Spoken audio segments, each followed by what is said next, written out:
We're live. What's going on, guys? So tonight, right, we usually do this over at Dallas's place.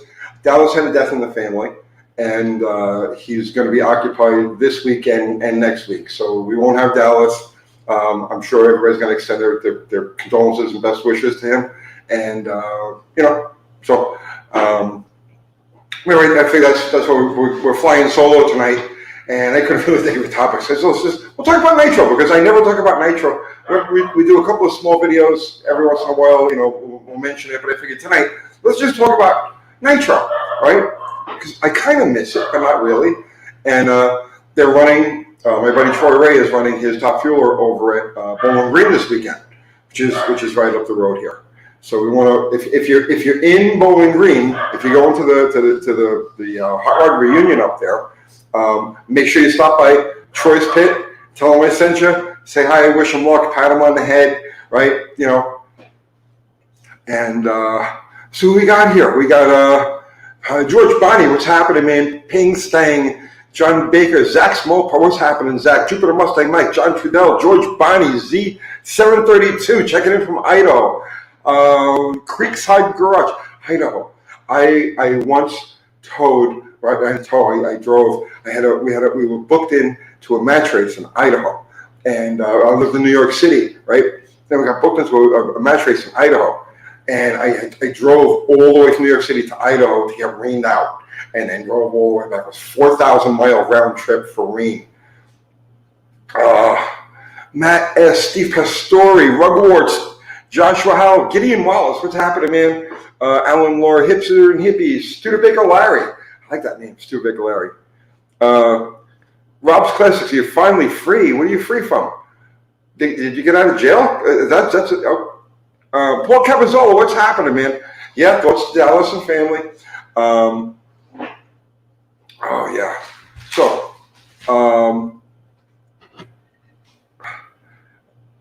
Z732. Hi, I know if you don't like. Yeah, I know the weather's the same here in Tennessee. It's like it's anybody's guess what's going to happen next.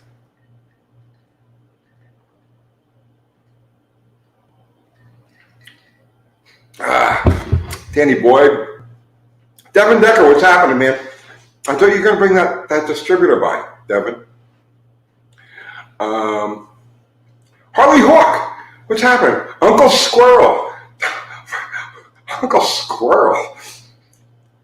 That's pretty cool. Fubar, what's happening, Fubar? Uncle Squirrel. Is that the same I blame squirrels guy? Is that somebody else? Squirrels have taken over the channel. I love that. Purple Ninja. How would a Nitro setup change with the introduction of boost? Generally speaking, Nitro is always run with boost. There are injected Nitro combinations, but injected Nitro is very, very finicky. One of the problems with injected Nitro is that Nitromethane doesn't atomize the way gasoline does. It goes in droplets and very small droplets. And one of the things that the supercharger, boost, one of the things the supercharger does, well, two things. It heats the mixture, the friction, the compression of air heats the fuel to lighten it up, and the action of the blower rotors whips it into a slightly lighter fog. Okay, because like I said, nitromethane doesn't atomize the way gasoline does or alcohol does. So that's why almost always you'll see blown nitro combinations, boosted nitro. Injected nitro, you need a lot of compression, and it's a very, very, very finicky tune-up, and they're extremely load sensitive. So that's, I don't know if that answered your question or not. Uncle Scory, yes, it's me, John. Oh, okay, John, how are you doing, brother, man? Z732. I need a small block Mopar distributor, but here in Idaho, mostly only Chevy and Ford Furlow's girlies here. Go to any auto parts store, man. You can get a small block Mopar distributor at any auto parts store. Nitro on a Super 6. I saw recently somebody in Australia had a blower on one of the Super 6 motors on the Hemi 6. Oh wait, either a Super 6 Chrysler. Yeah, it would be a good combination. Actually, it would be a good combination. Let's see. You inject above or below the blower? Both. You inject in the hat, and then you inject in the port. And actually you inject, depending on the type of car, the rules of the class. Because nostalgia cars have a different circumstance that looks like big show cars, but you inject above the blower. In the hat, you'll see 8 nozzles between the hat and the blower, and that's what the motor basically idles off of, and that lubricates the blower.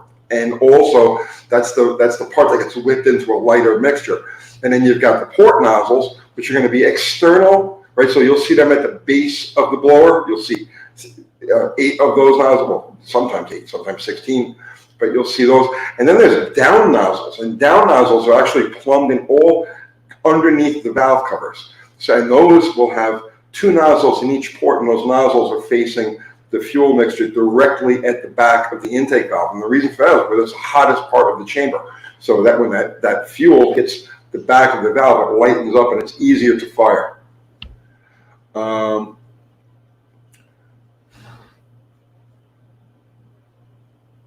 Let's see. Uncle Tony, we need to see Nitro on a slant 6. Maybe someday. George Demakis, what's happening, brother man? Danny Boy, the McPart store might well not have it in stock, and we'd have to get a well, yeah. Purple Ninja, you should turbo boost the Slant 6 Miata. No, I don't want to complicate it. There's no reason to complicate it.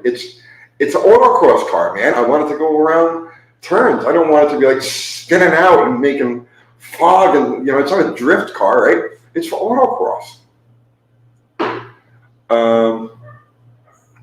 Raymond Pavio, Pavao. Tony, I have a Hilborn 60s fuel injection. Can it be run on the street? Yes, it can.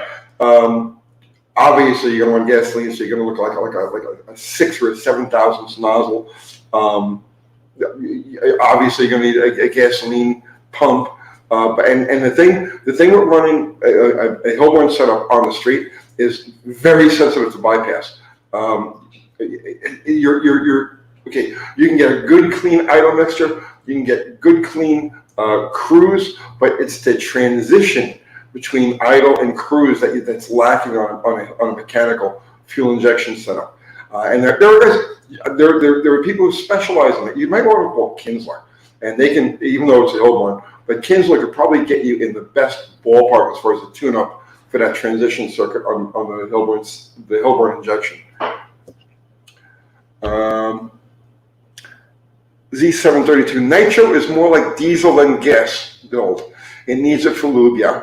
It runs way richer than any gas it can run. Yeah. Well, the thing about nitromethane is that it carries its own oxygen supply. As it burns, it releases oxygen. That's where the power with nitromethane doesn't come from the fuel itself, or from because nitro has any great explosive qualities, because it doesn't. Okay. The power from nitro comes from the fact that you can put so much of it in the chamber, and as it's burning, it's releasing oxygen. So it creates because of the volume of fuel that you can put in, it extends the duration of the burn, and that's where the power comes from.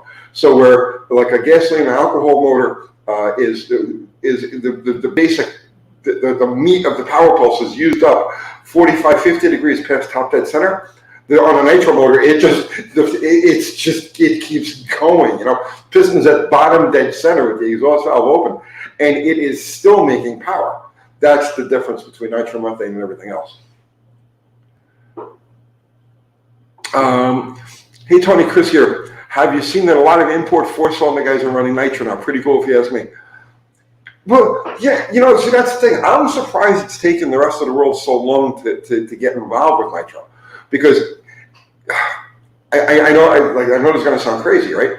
But nitromethane is so much easier to work with than turbocharger or nitrous oxide or just regular supercharged gasoline, supercharged alcohol. Believe it or not, nitromethane is actually like a pussycat of a power adder, as long as you're not going for the nth degree. You know what I mean? And you have a basic idea of the tune-up on it. Right, but I've been amazed that it's taken so long for because I know like Big Chief is starting to run it, his Street Outlaws car. Yeah, I know some of the import guys are running it. I know the Mazda guys out down in Australia are running it. But yeah, I'm surprised it's taken so long to catch on. Like in a perfect world, it would really be the only power adder because once you go nitro, you can't go back to anything else.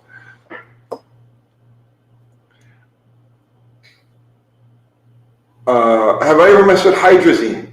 Kinda.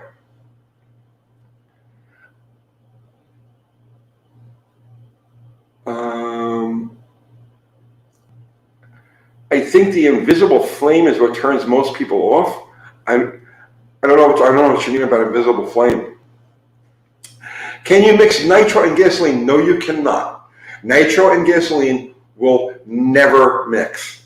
Now, there was a thing, right? There was a thing. Stock and super stock guys for a while were gathering up used nitro oil and using that in their cars with the theory that because oil becomes so nitrated in like a blown fueler, that's why it comes out looking like that mustard, right? It goes in looking like oil, comes out looking like mustard. Because it absorbs all of that nitromethane, everything that's blown past the rings. Huge amounts of fuel get blown past the rings into the crankcase. So stock and super stock guys, some of them, were gathering up used nitro oil and trying and experimenting with that in their normally aspirated engines, hoping that extra the vapors in the crankcase would help. But that's the only experimentation I know of. That people use. But as far as actually mixing gasoline and nitromethane, cannot work. Well, they do not mix under any circumstances.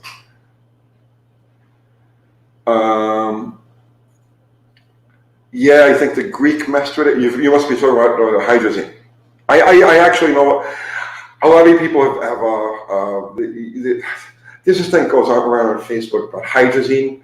Right, I wrote that. I don't know, about 10, 15 years ago for Dragazine magazine, and it's been going on. It's been going around and around and around on the internet forever. But yeah, if you're going to ask me any questions about hydrazine, I wrote that. Okay.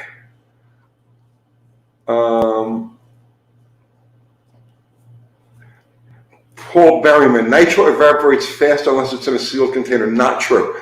Nitromethane has just about all of the same qualities as water.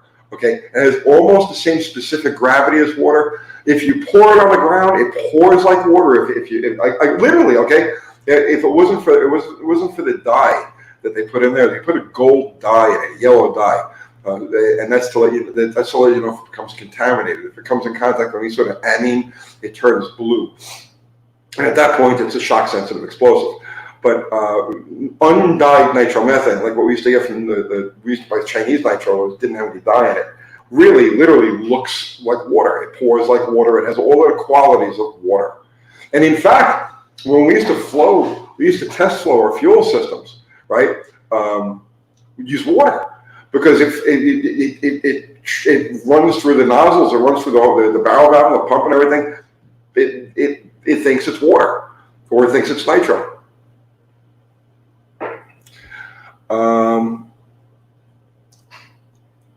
Let's see. HO Power Sports, you're going to pull your first motor Saturday. It's a 360 87 B350. Good luck with that, brother, man. Good luck with that. Danny Boyd, what's the difference between methanol and nitromethane? Nitromethane carries its own oxygen supply, where methanol doesn't. Methanol alcohol, you can put more volume in the combustion chamber, but to a point, right? Where nitromethane, there is no, short of actually hydrolock, there's no limit to the amount of fuel that you can put in the chamber, because as it's burning, once you get it lit, as it's burning, it's amount of propellant. It's releasing its own oxygen supply. And that's the difference between nitromethane, alcohol, gasoline, or anything else. DD Speed Shop, what's happening, brother, man? Last time I was in the pits at NHRA, it looked like they simply unthreaded the fuel lines. Whoops.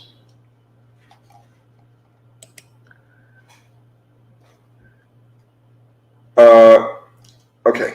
Last time I was in the pits at NHRA, it looked like they simply unthreaded the fuel line after fire up in the pits. Is that how they shut them down, no valve or anything? No, there's okay. What they unthreaded there was an IV bottle. So a lot of them on the warm up, they'll start it on alcohol and then switch it over to nitro. The alcohol is coming from a separate tank, and that's probably the fuel line that you sort of unscrewing after the warm up. Tony Laxon, big howdy from Texas. Don't be a fan. Just be a viewer, be a friend, but don't be a fan. I'm very uncomfortable with the word fan.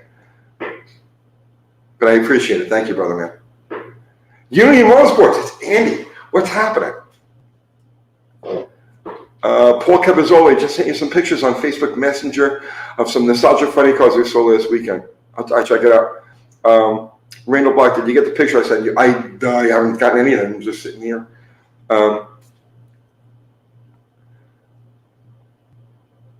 Ben Treese, Buff Del Campo, what's happening?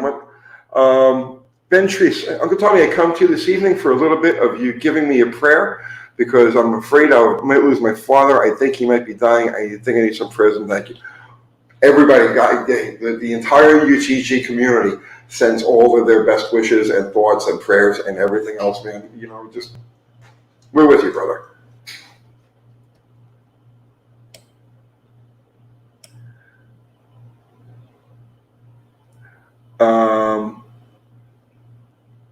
Let's see. Joel Jenkins. Does nitromethane produce nitric acid as it's burning? I don't know. I don't know. It's possible.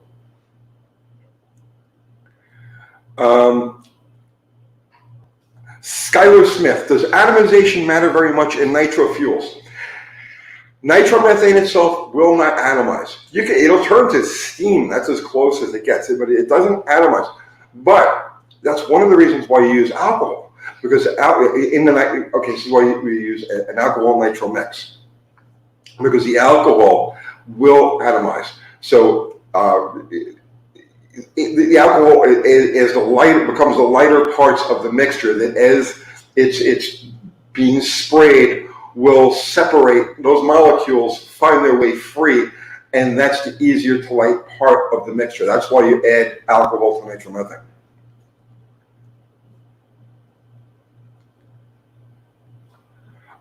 Travis Hills, do you prefer low deck strokers or raised? I like low. I'm a short. I like short connecting rods. I'm a short rod. That's just me, you know. Christopher Kennard, $10. Thank you. Finally got my 2019 tax fund, $24. Nice. I just wanted to say thanks for the information and entertainment. Thank you. So basically, you split your tax refund with me. You're awesome. Harley Hook, what's happening, man? Where can you get nitromethane? Only at a racetrack or the distributors? I'm assuming it's only sold in drums. We used to be able to get it. I see. Now remember, it's been my last year screwing around with that stuff was 1998. So it's been 30 or 20. God, how long has it been? 1998. Yeah, it's been 23 years since I bought Nitro. So I have no idea where it's available these days, how it's available. I have no idea what the price is. I don't know. Emil McCullen, why aren't there backup girls in funny car racing anymore? I don't know, because there's nothing fun about funny car racing anymore. I remember Jungle Jane, no, it was Jungle Pamela Hardy. Joel Jenkins, why do top fuel engines make so much noise? Because of the duration of burn. There's so much volume of fuel in a nitro motor, and it's burning for so long that when the exhaust valve opens, see, on a gasoline engine or alcohol engine, okay, the exhaust valve was opening into a depleted pressure pulse, okay? So in other words, peak pressure happens in a gasoline and alcohol motor just after top dead center, between like 10 degrees and 40 degrees, 50 degrees, in that range, depending on the tune-up, the type of engine, the type of fuel, whatnot. It's all in that first section of the power stroke. Nitromethane, because there's so much volume burning for so long, the exhaust valve opens into an active pressure pulse, an active combustion event, and that's where that noise comes from. You're also hearing an impact at bottom dead center. See, God, nitromethane burns for so long in the combustion process that the piston is literally at bottom dead center.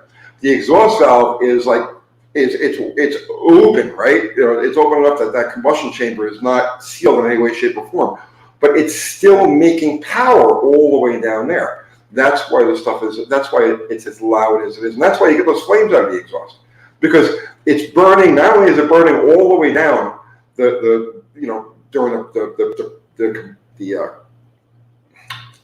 the way down, it's burning all the way up through the exhaust and still has enough energy in it to go all the way out the pipe and then 8 feet in the air.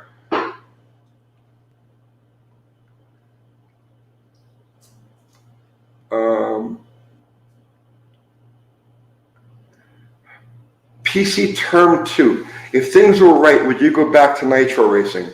No. Only because I've done it, right? Like, okay, like I'm going to build one for myself, but I really don't have any desire to go do racing again. Because here's the thing that you understand about racing. It doesn't matter whether it's a top fuel car or a grudge car or anything that's like serious racing. Racing is like this, okay? When you're going to get involved, it's like this. And the more intense the racing, the tighter those binders have to go. And I've been there and I've done it, and I spent a dozen years, man, where it was just like that was it. I had the total blinders on.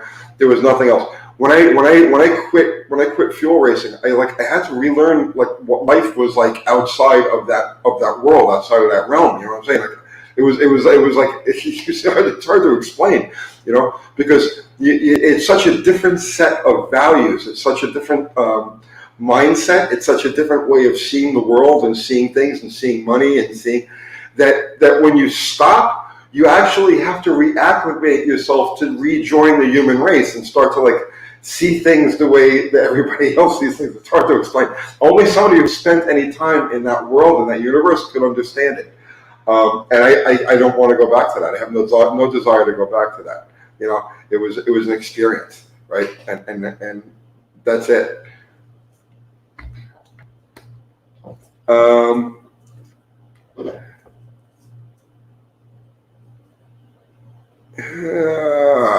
Let's see. Emil McCollin, what made the Hemi to go to a nitro engine? Did Ford or GM ever have a viable nitro engine? The Hemi works on nitro because of its deficiencies as a gasoline engine. Okay, the Hemi has no real quench area, right? Which on a nitro motor, because you're throwing a lot of liquid in there, a quench area can actually become a diesel area, right? Which is one of the reasons why Chevys have a problem with it, or wedge motors have a problem with it, because the Hemi has such a big dome, such a gentle combustion chamber with no real quench area anywhere in it. It's the easiest engine to run. Does that make any sense? Now, just for the record, okay, I had, and you asked about two other, okay, I had a good friend of mine, Dick Gaylord, who passed away a few years ago.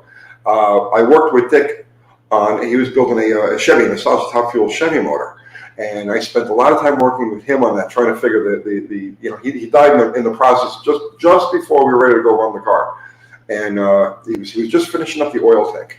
And I kept telling him, I says, Dick, you don't need a dry subsystem in the car. Let's run a wet subsystem. I said, I remember telling him, Dick, you're 76 years old, okay? By the time you finish this freaking oil system, you're going to be dead, right?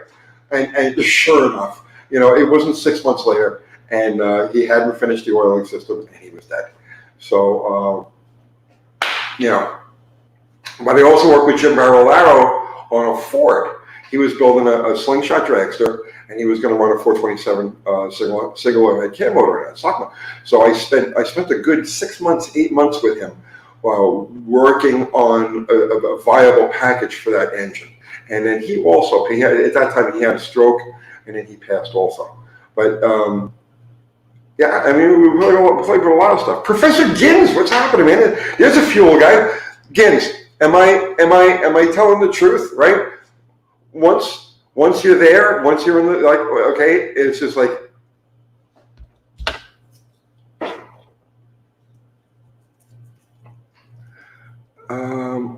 you think Mickey Thompson ran Nitro on Pontiac motors. Mickey Thompson adapted Chrysler Hemi heads to Pontiac blocks and ran them. Actually, he ran them in top gas during or top eliminator during the NHRA Nitro ban. And I don't think he actually ran those Pontiac heads post Nitro ban. I think at that point, or not Pontiac heads, the Chrysler heads on a Pontiac block. I think that was only during the Nitro ban. And then when the NHRA lifted the Nitro ban, I'm pretty sure he went to an all Chrysler setup. Corey Inman. I was waiting on this question. How much advance did you guys run? I heard the Don Garlow stories when they went to the Gen 2 Hemis. When we were running the single plug, that was my era. My era was when we went from the single plug to the dual plug. Single plug combination, we were running between 65 and 70 degrees of lead. And then once we went to then this is on the 426. When we went to the dual plug, it was 55 degrees to achieve the same, because remember, nitro is very slow burning fuel. So when you added the second plug, the flame front didn't have to travel, because they saw the flame front in two separate areas. It didn't have to travel as far, so it didn't take as much lead. So we were running 65 degrees single MIG, and then 55 degrees dual MIG. That's on a 426. On a small bore motor, on a 392, an early Chrysler motor, even a Dyna, like a 417, it's still like a 4-inch bore, 4-inch plus 30, 4-inch plus 40, whatever the hell it is. Even those, 45 degrees was max. And that's because of the difference in the bore. The 4-inch bore requires 40 degrees for the same amount of, for the same burn duration in crankshaft degrees as a 4 1/4 bore does at 55 degrees.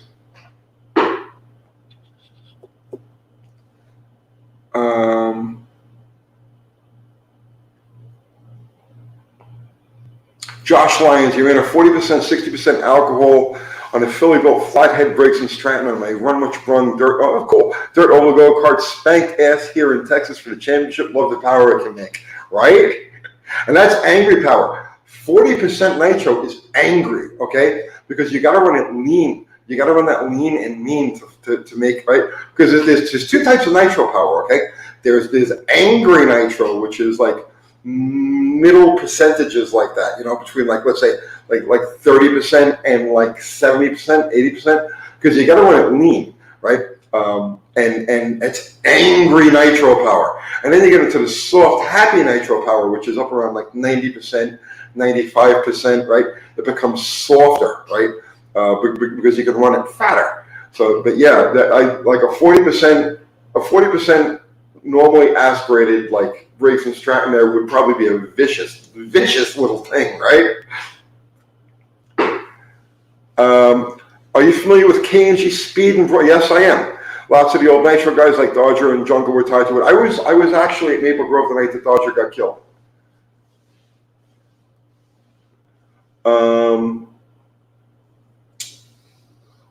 Bruce Larson ran big block Chevys and won a lot. Bruce Larson ran a big block Chevy until 71, and then he went to Chrysler. But at that point, there was a period before the mid-1980s, okay, when nitro wasn't really understood. There was no real science. I'm not going to explain this to you. In the early days of nitro racing, from like the late 50s until, let's say, the late 70s, people didn't really understand what was going on in the engines. It wasn't really understood until the 80s, and it really wasn't scienced out completely until the later part of the 80s. Until everybody had the data recorders and all of that, and that was that step of evolution where suddenly like a light bulb went off in everybody's head. It was like, oh, we've been treating this stuff wrong all along. This is load sensitive, not lean and mean. Make it fat and happy, right? And then load the shit down with the clutch, and that was that step of evolution that happened like exactly when I came along in 1986, 1987. I was working for Jerry Caminito. Actually, we ended up number 10 in the world. Was it that year or the next year? I don't remember. But anyway, I was working on in his car. I was still learning the ropes. I was still learning just to be a general mechanic and all the different service procedures. I was probably around 24, 25 years old, and Ray Alley, Racepack Computers. We actually had the very first Racepack computer on Jerry's car, and this was at Gainesville, and it was I actually saw the very first printouts, the very first everything that came from the very first Racepack setup and the very first race that it was run. That was also the race that Garlitz showed up with the rubber bands on the front wheels of his dragster. Now, people know about Garlitz and the small wheels, they put the little aircraft landing wheels on there. But the first attempt with that was at Gainesville, the same race that we had that Racepack computer on the car.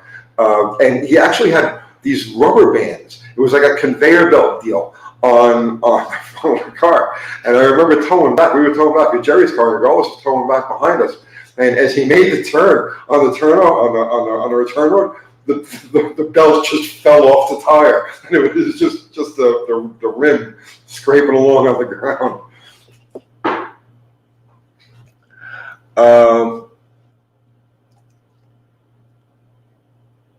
Let's see.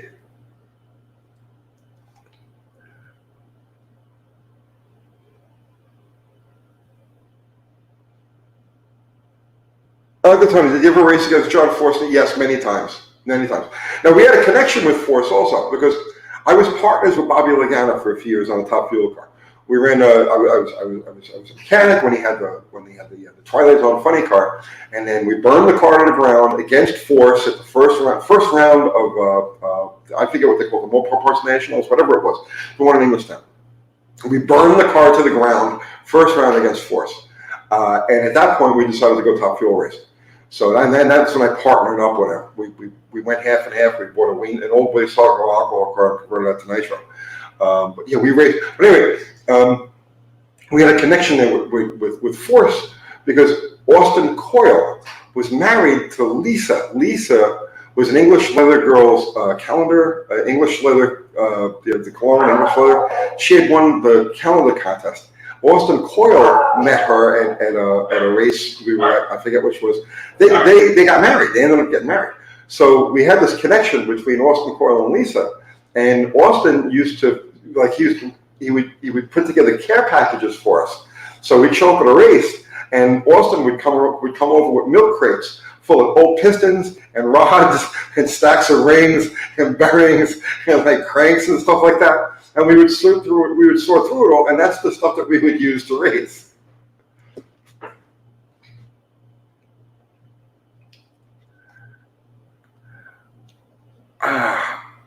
Alan Casecchio, have you talked to Lagana Sr. since his son's wreck? Bobby passed about 7 years ago, and Bobby and I had not talked since the wreck. And that wreck is why I left drag racing.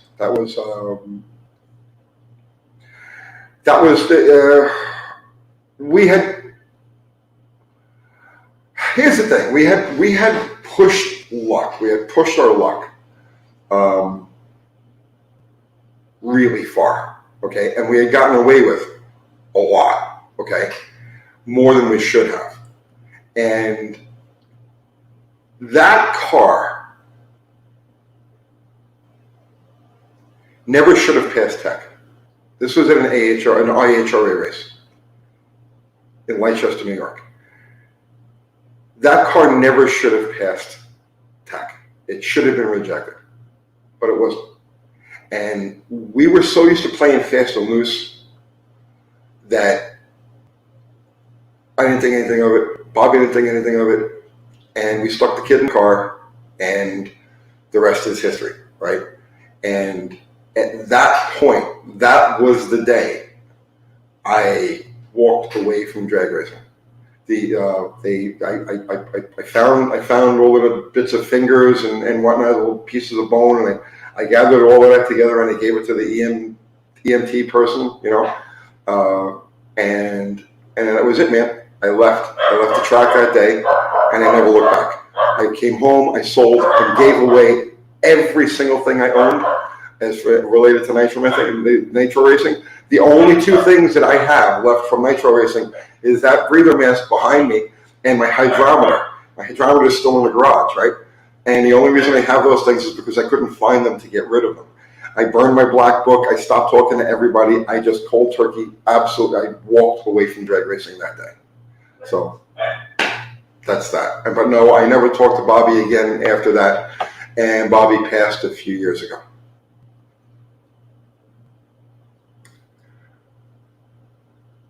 Let's see. Big Bear, what's happening, man?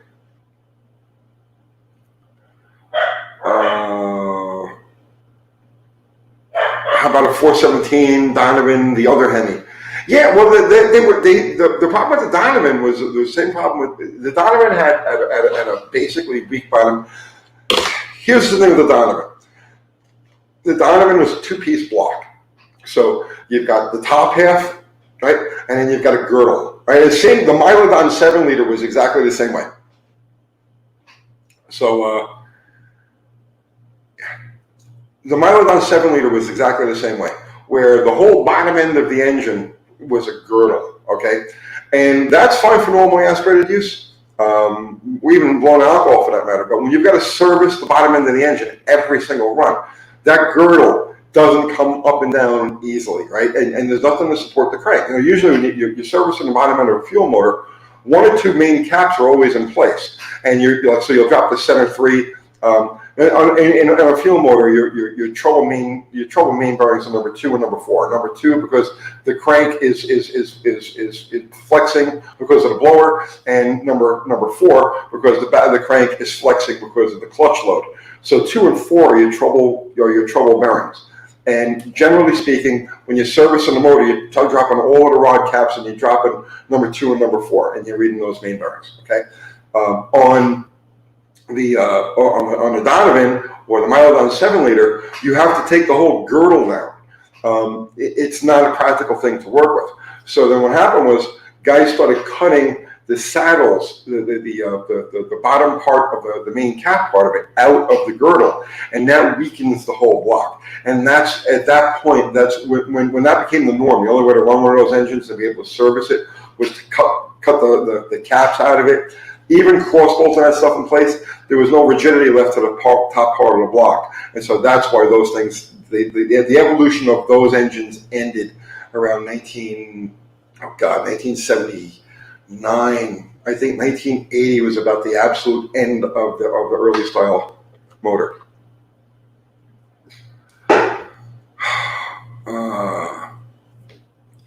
Sneaky Pete was working on a gear drive setup. No, Sneaky Pete wasn't working on a gear drive setup. Sneaky Pete actually had a gear drive setup running. It was on the car when he got killed.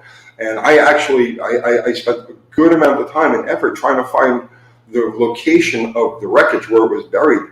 So as I wanted to get my hands on that gear drive just to document what it was and duplicate it.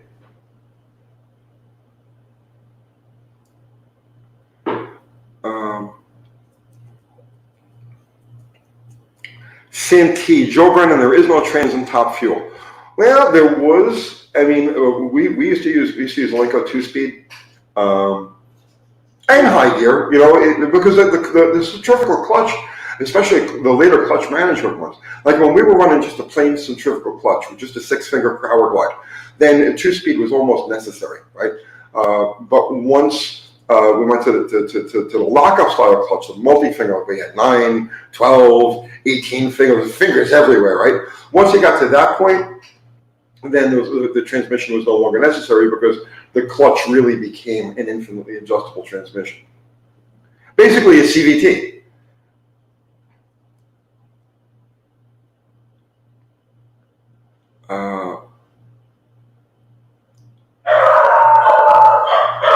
Joe Brennan, you figure they have manual capable automatic transmissions.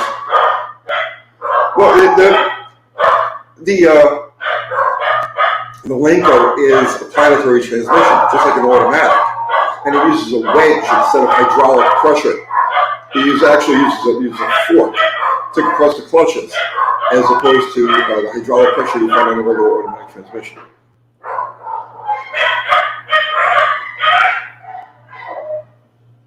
Okay.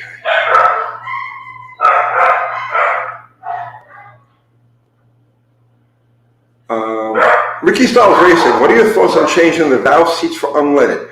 68 Fleetwood 472. Also heard a guy say that they used Cadillac engines for drag racing. True. Our 68 is high compression. Cadillac motors, well, I mean, if you go back to the 50s, yeah, man, Cadillac engine was actually a very popular motor. Middle 1950s, 55, 56, 57. Cadillac was actually very popular. But as far as like whether to change the seats in it, you need to speak to somebody who's actually familiar with those engines in that year, and they'll tell you whether or not they're prone, because all engines are a little bit different. And some engines, because of the metallurgy of the cylinder head, or because of the construction practice, the construction of the cylinder head, don't need hardened seats. And others absolutely require hardened seats. So you want to talk to somebody who's very specific, who knows that specific engine and the idiosyncrasies of that specific engine, and ask them if hardened seats are necessary on it. Who's singing? That's Maggie. That's Maggie. She's always singing. I bought them at Jeep. Wait, I'm going to do a video tomorrow. I bought my dogs at Jeep.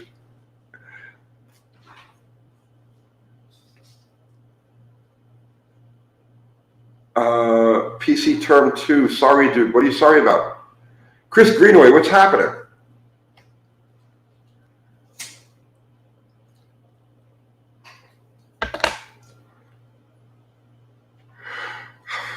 Also, goddamn, I didn't realize you were working with the crew when Bobby Lagana Jr. had his big wreck. I wasn't working with the crew. I was a partner on the car. And I was the one who talked the family into putting Junior in the car, because Bobby, here's the thing, right?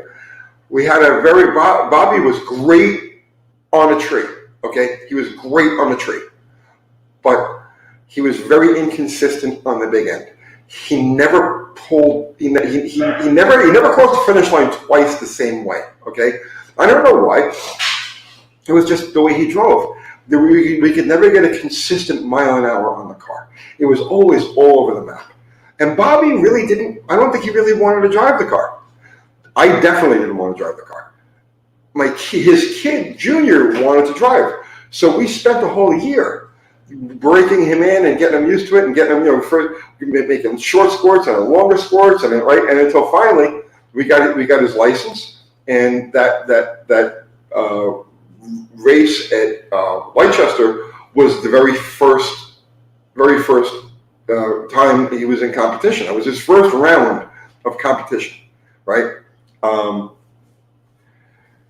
So yeah, I wasn't just on the crew. I was actually a partner on the car, and I was the guy who put him in the seat. So people ask, why do you leave drag racing, right? That's why I left drag racing. Because I realized at that point that I'm not responsible enough to be around these things. And that's the honest truth.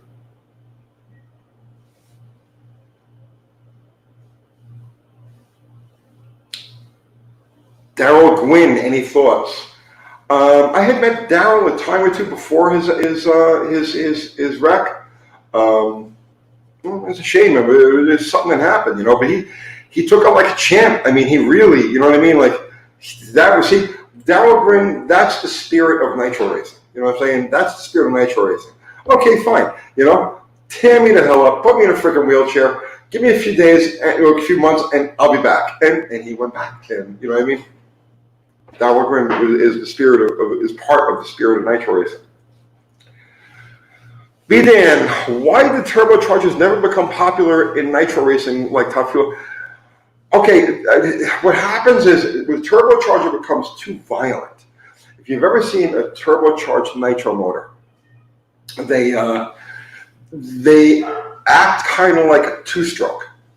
Okay, so a Roots supercharged or even a naturally aspirated nitro motor.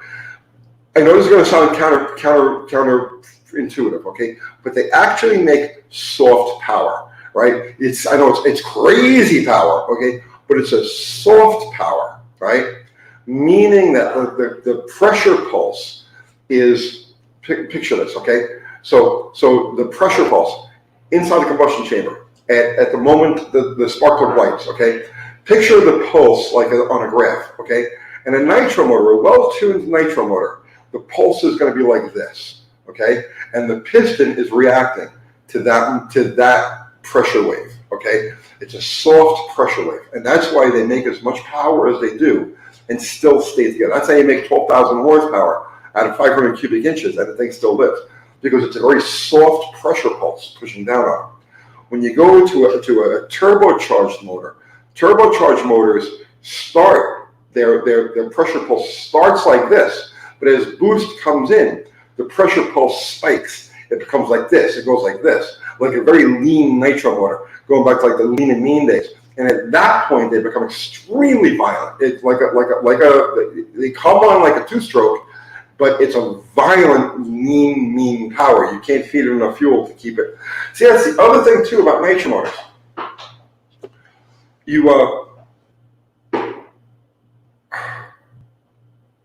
Nitro motors are funny. The reason why they're run as fat as they are, you ever see like they're blowing clouds of fuel backing up and staging, right?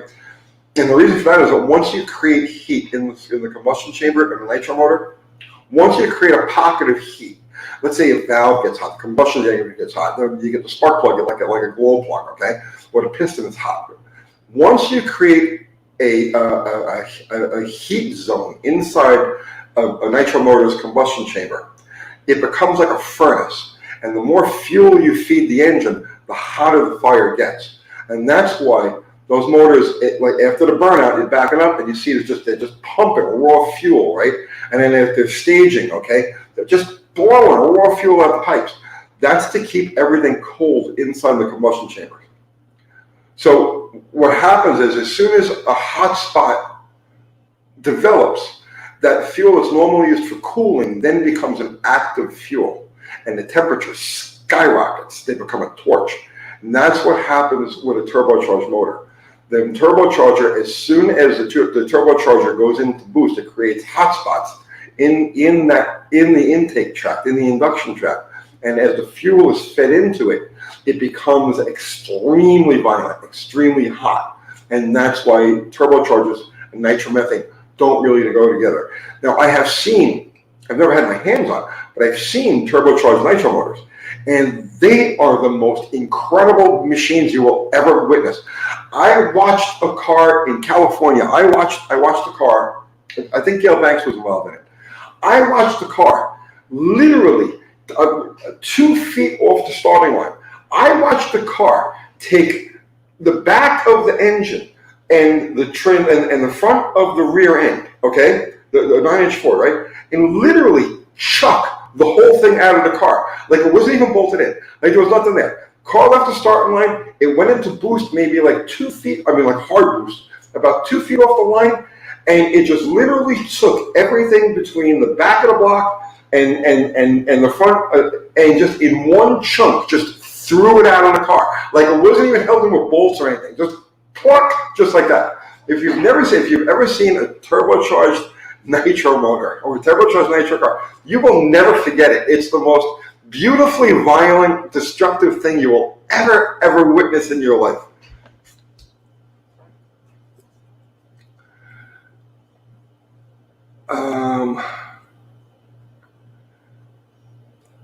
UT, speak about the tuning differences between 5/8 and 3/4 strokes.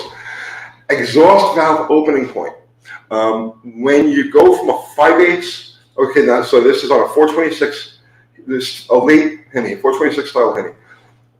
And this is only on nitro. This does not apply to gasoline or alcohol. Only on nitro. When you go from a 5/8 stroke to a 3/4 stroke, you have to open the exhaust valve sooner. You have to get the exhaust flowing sooner. We'll start to release the pressure pulse sooner, or you end up at bottom hole detonation. I tore up shit like there's no, getting a handle on that, man, was a bitch. Because, you know, there's no book you can read. There was no YouTube. There wasn't even internet back then, okay? So that learning curve going from the 5/8 to the 3/4 before I finally figured out what was going on was, bro, it was expensive. It was painful. It was like bad, right? That was like the worst. That was like the worst like year of my life. But I learned a lot, you know.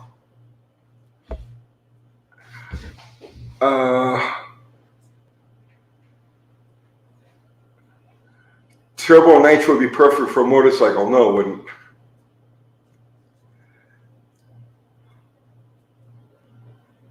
Uncle Squirrel, 1.71 fuel ratio. Yeah, I know Big Chief is starting to run. I think he's running like a 15 or 20%. I don't know if you guys remember Bill Coleman. He was actually the first guy over 200 miles an hour with a door slammer. He had a nitrous car. I was in on it in Darlington. I was working on a funny car that night. But anyway, make a long story short, Bill Coleman tried a 20% nitro thing. They had this nitro coupe class, and he tried running a 20% combination. And I worked with him on the phone. You know what I mean? We went back and forth. You know, he'd try stuff, and he'd call me, and we went back and forth, trying different ignition lead, different jetting, and it was just never a happy combination. But I think that Big Chief is running about that same. You know, they may since then. I mean, we're talking about 30 years ago. So since then, they may have found an angle. You know what I mean? Something that they're doing today that we weren't doing back then or weren't aware of back then. Because he's definitely making it work, man. The Big Chief has got that shit like locked down hard, good, you know.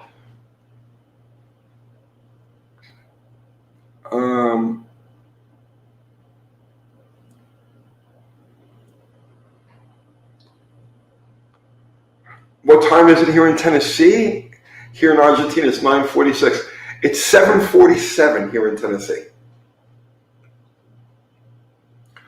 Uncle Squirrel, what's the air-fuel ratio for nitromethane? I have no idea. We never tuned in an AFR meter. Those things came along afterwards, but I have absolutely no idea what the actual. Was Joe Amato really good, or was it all Timmy Richards? All Joe Amato did was drive the car. No, Tim Richards was great. Tim Richards is a super stock guy. A lot of people don't realize that. I knew Tim Richards. But I mean, Joe Amato was just a driver. He wasn't, you know, he wasn't a tuner or anything like that.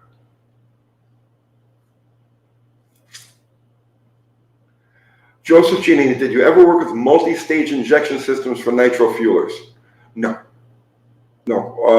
We ran when I left the deal. We were still running dual pumps. We were running 1100 or 1200, endlessly 1200s, and we were running like 30% overdrive. But that was it. It was now the clutch management systems.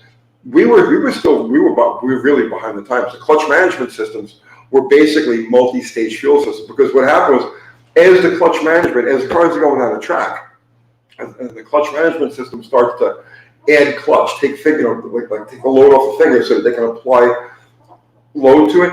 You have to enrich the mixture. So on those engines, you start off on the lean side, and as the car is going down the track, the clutch management system is feeding it more and more fuel as the clutch gets tighter and tighter and tighter. If you didn't do that, you'd have a meltdown.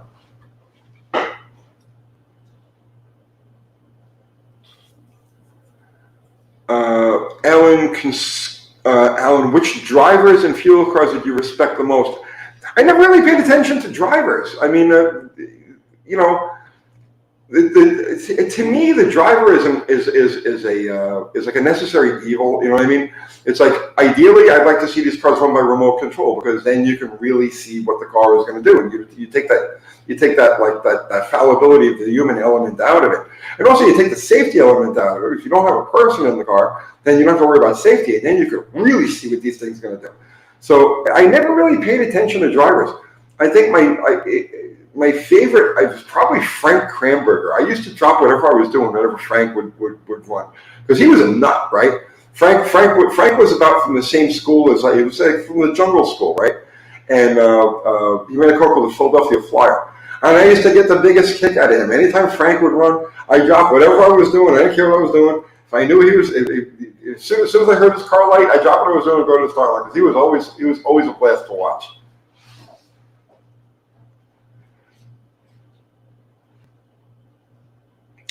Stephen Shepard, why do nitro cars not cackle as hard as these? The volume of fuel that they put through.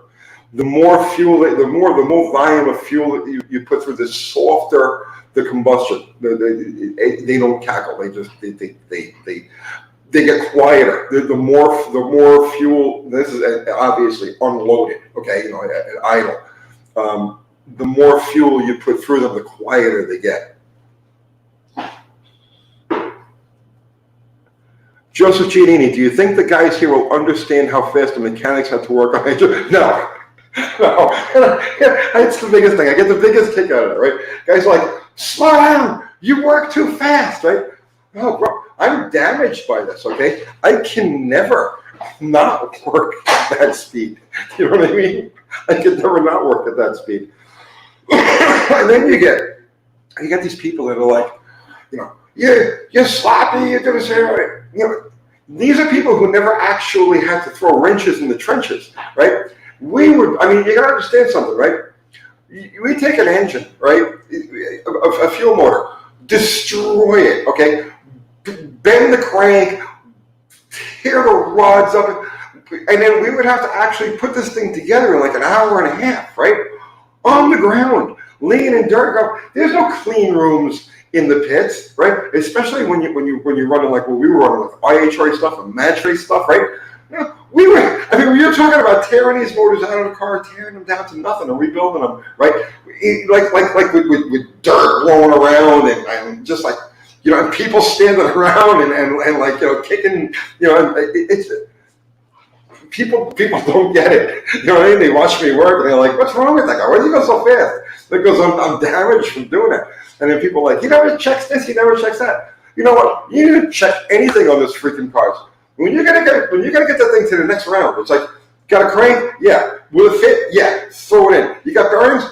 Yeah. Throw them in. What size are they? Who the fuck knows? Does the motor spin? Yeah. Okay, get it in there, right? Rods? You got rods? Yeah. Okay, they're about the same length. You know how many times we go to the starting line and there's like 5 different connecting rods in the motor, and it's like 6 different pistons in the motor? And I have something to show you. Oh, what are you showing me? You want to show everybody? Troy sent me some pictures. Oh, did he? Yeah. Oh, look at this. There's my buddy Troy. He's representing over at Bowling Green. Oh, can you guys see that? No. Move back a little bit. There you go. Oh, that's cool. There's photo. If you huh? You put it on the car. Well, that was on the car. Was it on the car? Yeah. Okay. There you go. If you guys are over at Bowling Green, you go over there and you rub his head, and you tell him, UT told me to come over and rub your head.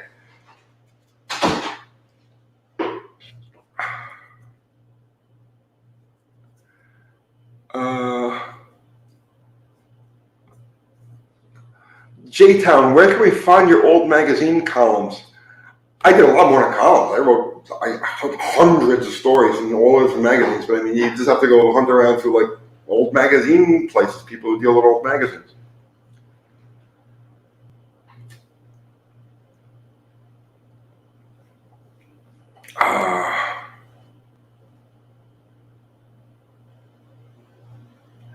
Joseph Giannini, to this day, I still can't fathom how my dad would do some of the things in the pits that speed trends worked different. The tunnel focus was so tense and so high. You don't. If you've never done it, okay, if you've never been there and you've never done it, you cannot imagine the level of focus. Today everything's very corporate. Everything is very, there's like 12 people on a team. There's like 6 people on a car. You know what I mean? And each person has their exact thing that they do, right? Back when I was doing it, you didn't have 12 people. There was 2 people. I mean, I can't tell you how many times we would go to a race. I worked with so many different cars. Some of them had full teams, and I would fill in, right? And others were just me and whoever owned the damn car. And you cannot imagine the level of focus that goes into that. You know what I mean? You can't. If you've never done it, you can't imagine it. Polybun, any idea how Jungle Jim got his big block Chevys to run on Nitro? He didn't really. He was done with the big block Chevy by 72. His beginning in 70, he had a Chrysler in one car. 71, a Chrysler in one of his cars and a Chevy in the other car. And that was only because at the time you used to get there were a lot of tracks that would book like Mr. Chevrolet races. So it would be like 4 or 5 cars, that would only be big block Chevys. So that was one of the reasons why, because Jungle Jim was a match racer. He wasn't. Jungle Jim was trying to make a living in drag racing. Making a living in drag racing does not mean winning races. You cannot make a living in drag racing by winning races.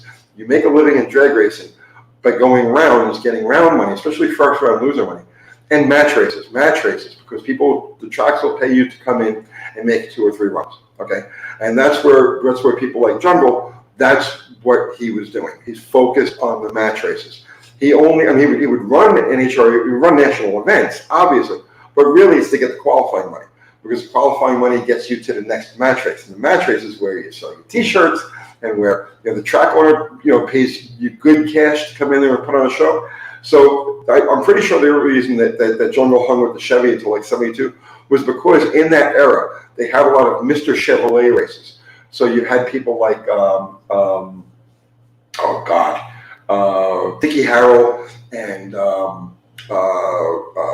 Kelly Chadwick and Malcolm Durham, and these are all Chevrolet powered cars, and they would make a big deal over, it was a Mr. Chevrolet, and they get a lot of people in the stands for stuff like that.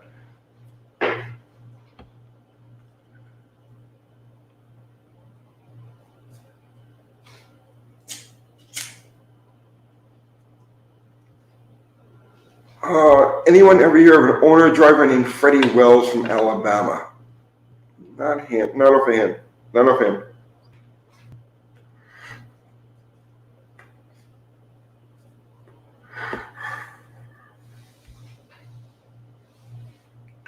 Tony, you need to build a Nitro front engine car for the shows in Cackle Fest. It would be cool as all seeing one. I built a Nostalgia Top Fuel car before there was even Nostalgia Top Fuel. I built a front engine. I built a blown fuel Woody Gilmore Flexi Flyer in 1989. No, been there, done it. Don't want to do that anymore. Do you think it's possible for match racing to come back to the U.S. from Nitro racing? No. Tube chassis cars, in my opinion, are dead, and they've been dead for a long time. And that's why I stopped. I was building a twin-engine fuel altered, and I stopped because I realized that the whole era of center steer tube chassis cars was over, and that the only way you could get any sort of dates for match racing is with a door slammer type car. So that's why I stopped with that. So Nitro racing, match racing as we knew it, will never come back. There aren't enough cars, there aren't enough people. That just doesn't exist anymore.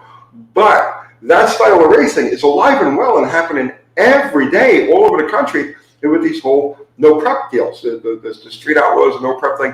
They're not running nitromethane, but they're making similar power, other power adders. And as time goes on, more and more of them will start running nitromethane. So I have a feeling that at some point, that's really going to be the only thing that's left. Run what you've run, door slammer type thing, 8th mile, no prep, lots of nitro. I predict 3 to 5 years from now, that's going to be it.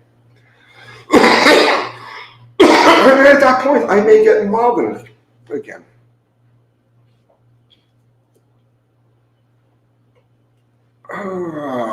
Let's see.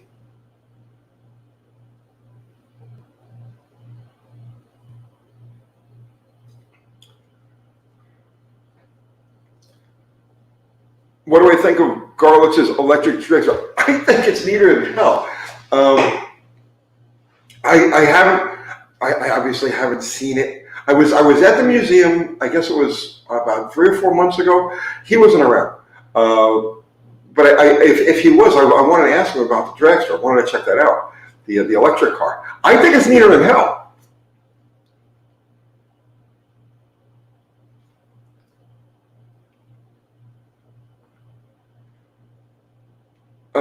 What happened to the other guy? It's Wednesday. Dallas had a death in the family, and he's dealing with that this week and probably next week too. So it was not his immediate. It wasn't not his wife or his kids or anything like that. But a death in the family, and he's dealing with that. So this week, next week, I'll be doing this myself.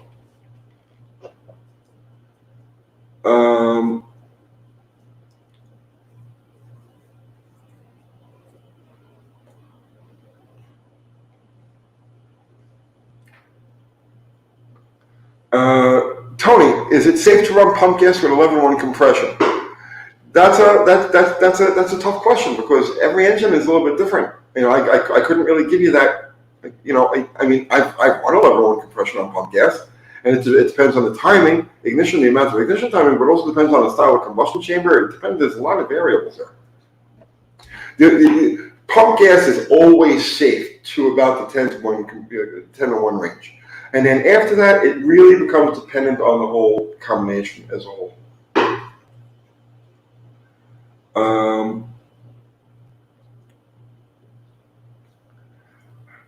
Not related to Nitro, but any stories about 63 Plymouth Sport-Free? You're talking about like the one I crashed into the sewage treatment plant, but that wasn't a 63, it was a 64. Who told you about that? Phil P., thank you, sir. Thank you. As always, you're a class act. I enjoy your content. You're the reason my daughter got into drag racing. Excellent. Thank you. Give her my best.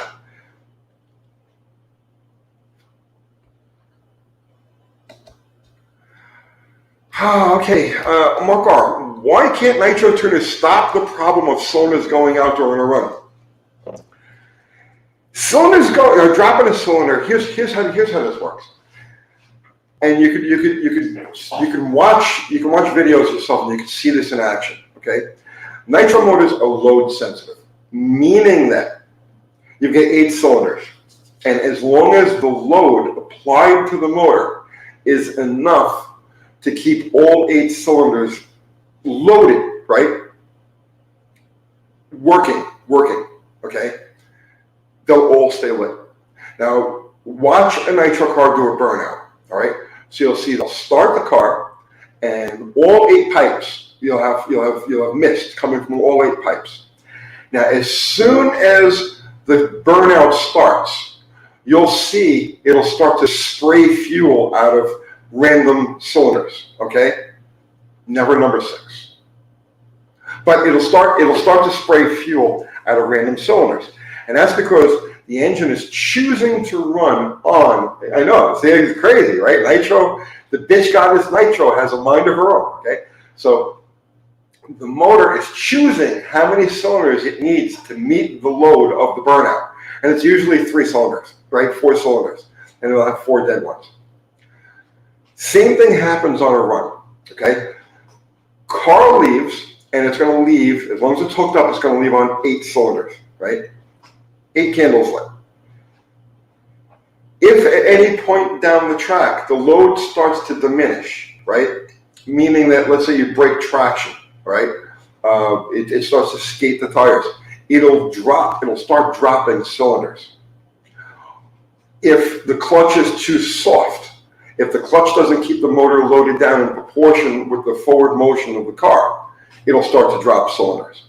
So it's not, the problem isn't, when an engine is dropping cylinders, it's really not a matter of tuning the fuel system or the ignition to get it. It's a matter of tuning the clutch to meet the load and keep the load consistent on the motor. So as soon as the clutch lets the load off the motor for whatever reason, or the tires let the load off the motor for whatever reason, or even the aerodynamics of the car aren't loading the motor sufficiently, it'll drop those cylinders. So that's the situation with that. It's very tricky.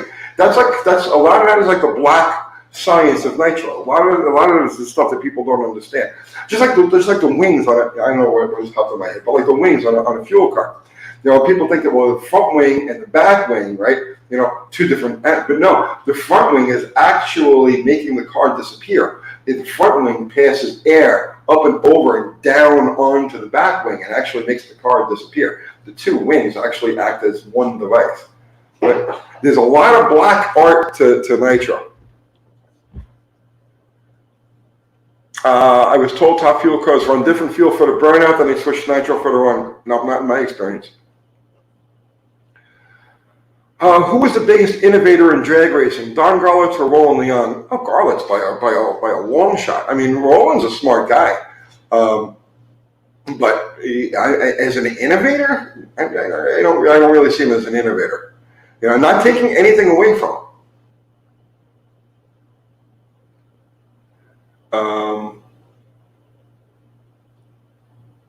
Roland, because Roland dresses so fly. Helen, thank you, man. Been hoping for a Nitro video like this forever. Thanks for delivering it in a week and a half before I'm at the national event. I'm glad you're enjoying it.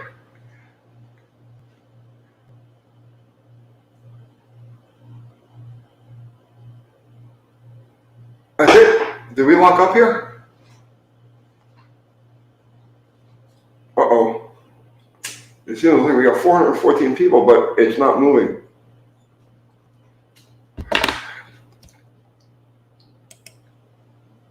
New comments.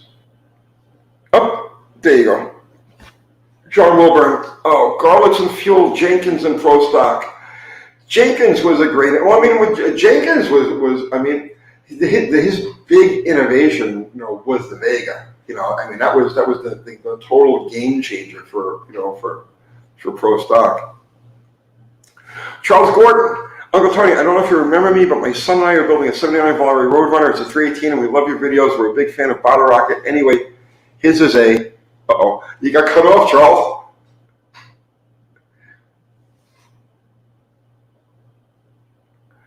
Matt Horvath, how did the altered wheelbase B-bodies run on Nitro? The world of Nitro is new to me. Well, they ran on it like any other car, really. The first car in the 8s was the Mr. Norm 65 Coronet. And I love that car, and I like to use that as an example to a lot of stuff, right? That car ran consistent 860s, 850s, 860s in 1965. And that was with a completely stock 426 Hemi with a stock dual point distributor, okay?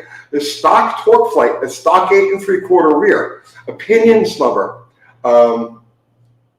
stock front suspension before they went to the straight front axle. Still had the stock K-frame in it. And that car ran 850s and 860s.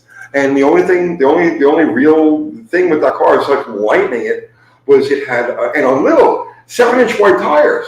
Okay, hard rubber tires, 7-inch wide hard rubber tires. And the only addition was a 671 blower and 60% nitromethane.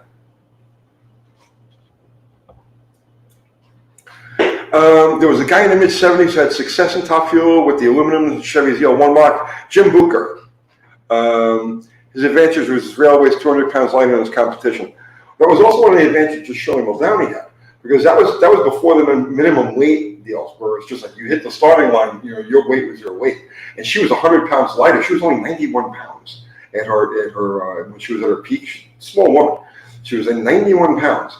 And, you know, naturally her closest male competitor was almost 100 pounds heavier than her.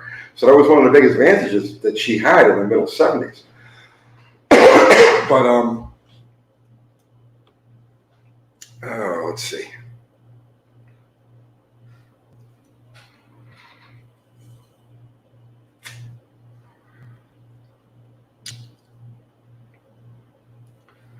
What made the Roger Nomad, Redwood Nomad, sorry, what made the Gen 1 392 Hemi such a great engine for nitromethane?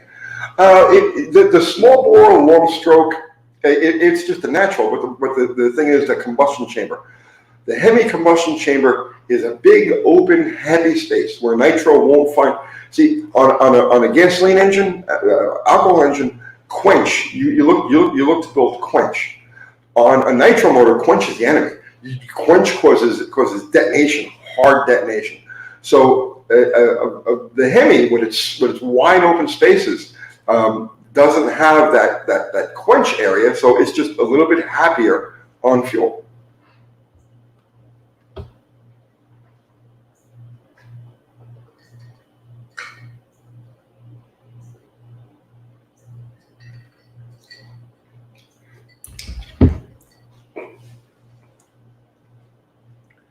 They need to put the horse jockeys in top fuel for ultimate. No, they run on a minimum weight now. This was back in the 70s when, like, Prud'homme's Yellow Feather was 1,100 pounds on the starting line. Imagine that, right? Prud'homme weighed about 150 pounds. The car itself only weighed about 1,000 pounds, and that's what an iron 426 Hemi. That was in 1971, 1972, 1971. I don't even remember the year, but the Yellow Feather was the name of the car. So that was before there were any minimum weights or anything like that. Minimum weights they started to add in 1980. I don't know, sometime in the middle or the early 1980s. They started making minimum weights. John Wilburn, Tony, I hope that you and everyone here will watch Wild Rose Garage's intro video. That's a super fun budget build. He fired it for the first time. I'll check it out later, John. Wild Rose Garage. So definitely go check out Wild Rose Garage. Polybun, top alcohol versus AA fuel, which is cooler? I have never in my life touched an alcohol car. I don't care what it's just. I used to tell people, because I had my own cars too. That picture that was one of mine. And people were like, yeah, because I couldn't afford to run it.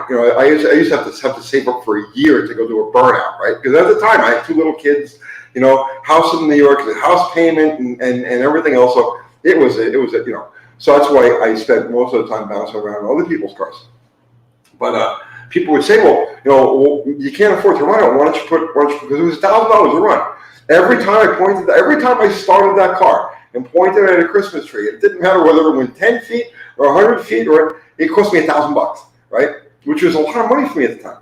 So people would say, well, why don't you run alcohol? And I told them, I said, listen, I would rather be the leakiest dirt bag, never make it out of the water box on Nitro than the king of anything else. And it's the truth, and I stand by that to this day.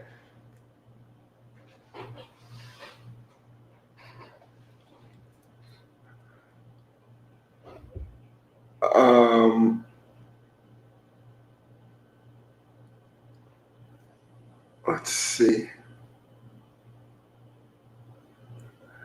BS Customs. Over the years, I've been conditioned to think that the drivetrain of a top fuel rail is an on-off switch. How do they stage a reverse after the burn? It's not an on-off switch.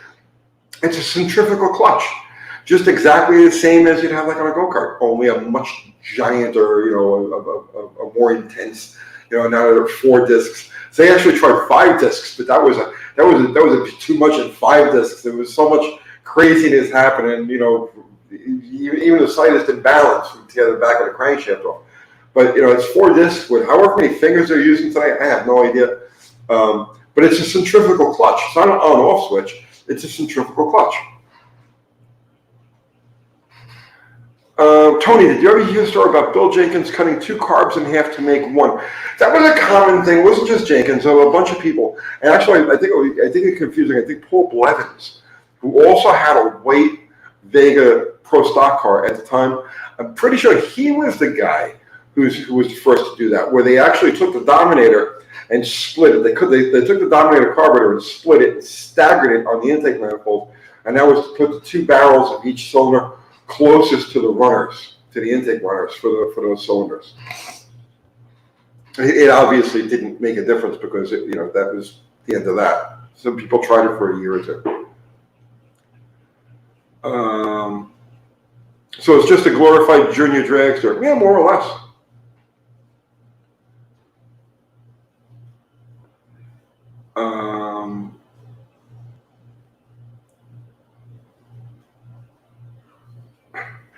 I walked by a car with Zoomies once, and they started it up while I was passing. The Zoomies got sprayed with unburnt nitro. Thought I was going to die nitro bad. See, and we used to live for that.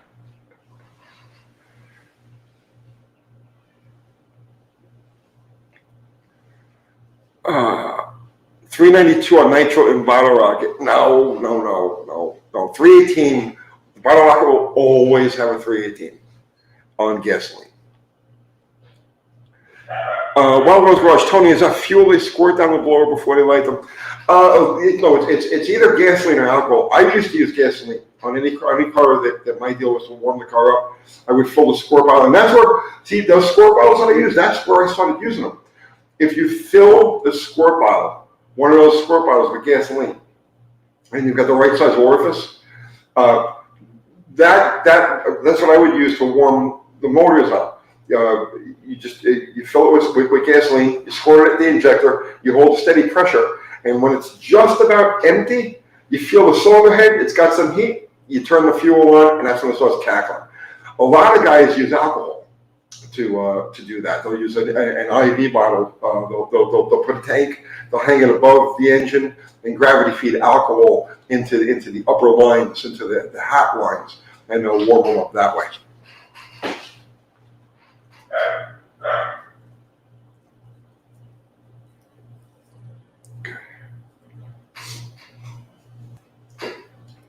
Plain Xeon Nitro. No, I'm going to build a Nitro car, but hang on.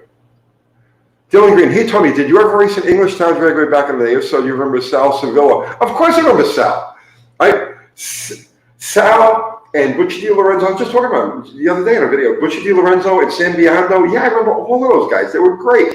And English Town was my home track. I made thousands of runs at English Town. And from the 70s up until I left, English Town was quite literally my home away from home.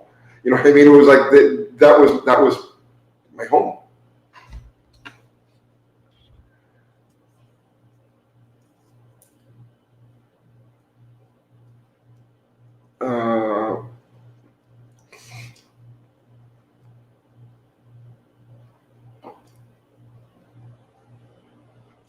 Polybun, propane is the preferred method for warming up nitro engines of the Bonneville these days. Really, propane.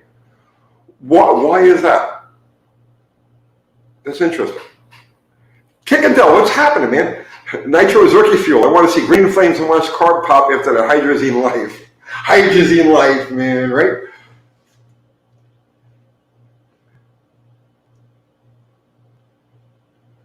Douglas Fowler, will Bottle Rocket ever hit the dyno or will only be tuned for the strip? I have no interest in ever putting anything on it. No. It'll never see a dyno. I have no interest in those numbers. They're meaningless.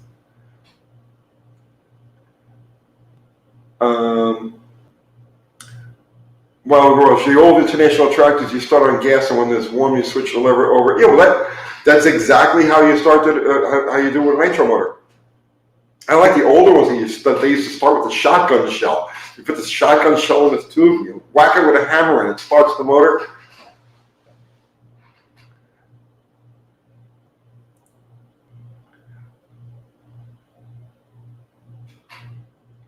Tony, wifey says hi and says Kathy's new Cherokee is the wrong color. It's not Kathy's Cherokee, it belongs to my dogs.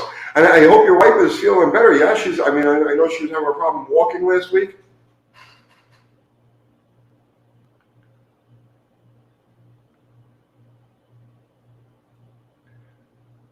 Matt S. Tony, seems like Austin and Garrett liked their first Vegas. They were ecstatic.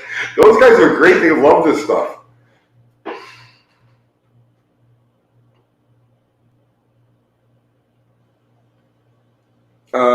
Thanks for recommending the Chuck Austin. Thanks for recommending the From Utica Balls article. I wrote that. Have you ever been given a similar opportunity with a Hellcat? If so, how would you compare them? Nah, I have no interest, man. I honestly don't. I have no interest in it.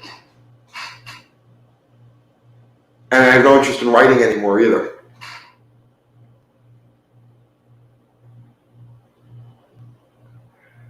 Doug Dunn, well then, Tony, what does your butt dyno say the horsepower of Bottle Rocket? Doug, my butt dyno says it makes way more horsepower than it should. I mean, it's that simple. It's the first 318 I ever built. It's the first 318 I ever screwed around with. I was expecting one thing. I got something completely different. There's no way I ever thought that I'd have a 318 that would just like shatter axles and drive through clutches and do the things that it does. I don't know, man. It makes a lot more horsepower than it should. That's why I'm having such a hard time with this thing, because who the hell expected that? I figured I figured the car would just motor through. I'd get it down into like the bottom, like, 13-second zone, the middle 8-second zone in the 8th mile, right? Bottom 13-second zone, naturally aspirated, and then have to hit it like a 250 or 300 shot to get my number. I'm going to have to hit it with like a 50 shot to get the number, to be honest with you. I mean, the shit just makes power. Last match I saw was Bunny Burkett versus somebody, New Media Dragway, 1990-something. Bunny Burkett is such a sweetheart. I used to love hanging around. Bunny Burkett was one of the few alcohol people I got along with, and like we would just be hanging out in the stage lanes waiting to go, and like I'd always walk up, I'd always hang out with her. She was cool.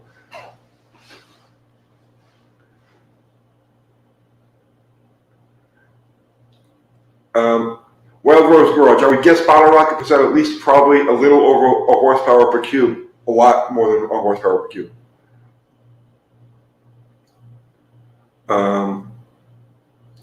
New City Carpet. Barney Miller, if you like Barney Miller, if you like Buick, check out another old article by Tony called Das Boat. I wrote that about my buddy Scotty Godagno's Buick. Yeah. That was in Cars Illustrated. New City Carpet. Tony, my oil pressure went to 0. Oil filter is clean. I suspect oil pump or shift. Would pump or shift make a lounge noise if broken? Talking 389 Pontiac. I would suspect shift too. I mean, it just random went to 0, and you get no like reaction. You give it gas, the needle doesn't move. It's probably the pump. You just keep your fingers crossed that you didn't post anything down there. PC Turn 2, do you know about the wire car of Don Carlton? Somebody found that car. And who found that car? Somebody I know found that car. Actually had that car. I can't remember who it is. It'll Gary French. Gary French is a street racer. He runs a car called Shawanda. Gary had the wire car, I'm pretty sure.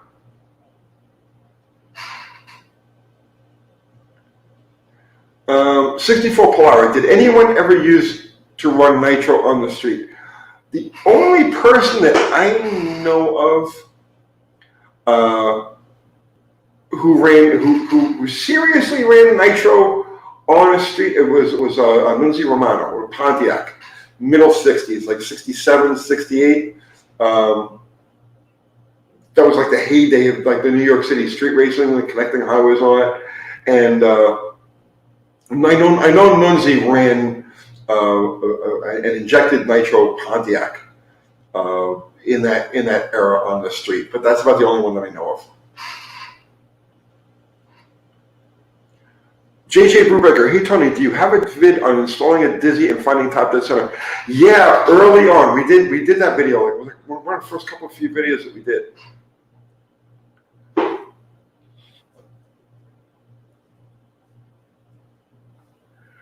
John Wilburn, Bottle Rocket had a 172.60 on the first pass and a 167 on the second. One of the trolls disputes that. How do you dispute that? But I saw the time slips and the wheels off launch. I'm paying attention to these people, man.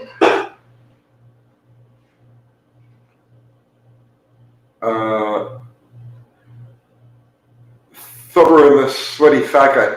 Nunzi is a famous Pontiac hero. Yeah, I was a technical editor for Pontiac magazine. I was a technical editor for CSK Publishing in like the middle 1980s, 1986, 5, 6, 7, 8, right? So I was a technical editor for Vet, Muscle Car, Pontiac, High Performance Pontiac, Cars Illustrated, a monster truck book. I don't even remember the name of it. We did a monster truck book because that was the thing at the time. So, but I actually got to spend a bunch of time around Nunzi back in that era. That era.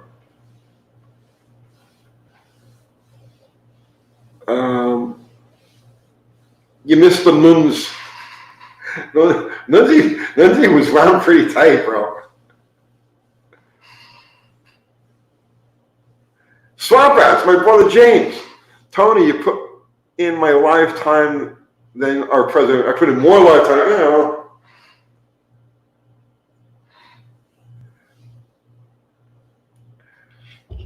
Wildrose Garage. Bottle Rocket runs hard for what it is. At 60 is faster than my G. Wildrose, listen. Those 60 foots were not. I'm not used to driving the car. We had no preload on the right side at all, zero, right? No preload on the right side at all. I got an adjustable three-way drag shock on the left side. I didn't know what it set at because we haven't got to that point. We're tuning stuff yet. So it ran those 60-foot numbers just out of like here, pop the clutch and go. You know what I mean? So that car, I believe, is got once I got the and it was all naturally aspirated. That car's got 150, 60 foots in it. Just tuning.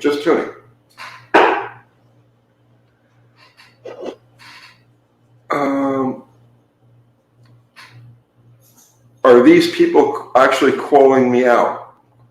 Which people are calling me out? You can't call me out all you want. Barney Miller, when's that video on Buick heads coming? Necessary info. I'm looking forward to doing it.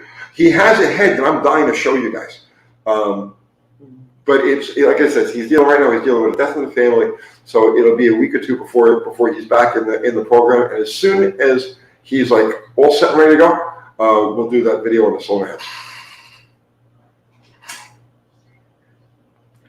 Bryce Freeman, how do you compare Bottle Rocket's 318 to a 383 or a 426 Hemi? I don't, honestly, I don't know the engine well enough yet. Again, it's my first 318. I never built a 318 before. I don't know the engine well enough yet. I'm still experimenting with it. I'm still playing around with it. So I can't really make direct comparisons yet. The only thing I can say about that engine, that 318, is that it surprised the hell out of me. And every time I do anything with it, it surprises the hell out of me. It's like I got an 850 on it right now. It needs more carburetor. It will eat more carburetor. It needs more intake manifold. And this is just on those little tiny cylinder heads. I'm learning. I'm learning that engine, and I'm learning the car. And I'll get back to it soon. We'll get back to it soon.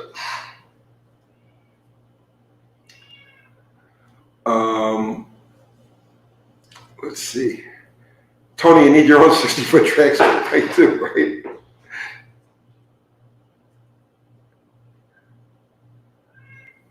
Max Wedge, Dick Dastardly, my car has a 165/60, that's an 1170 run. But is that spraying?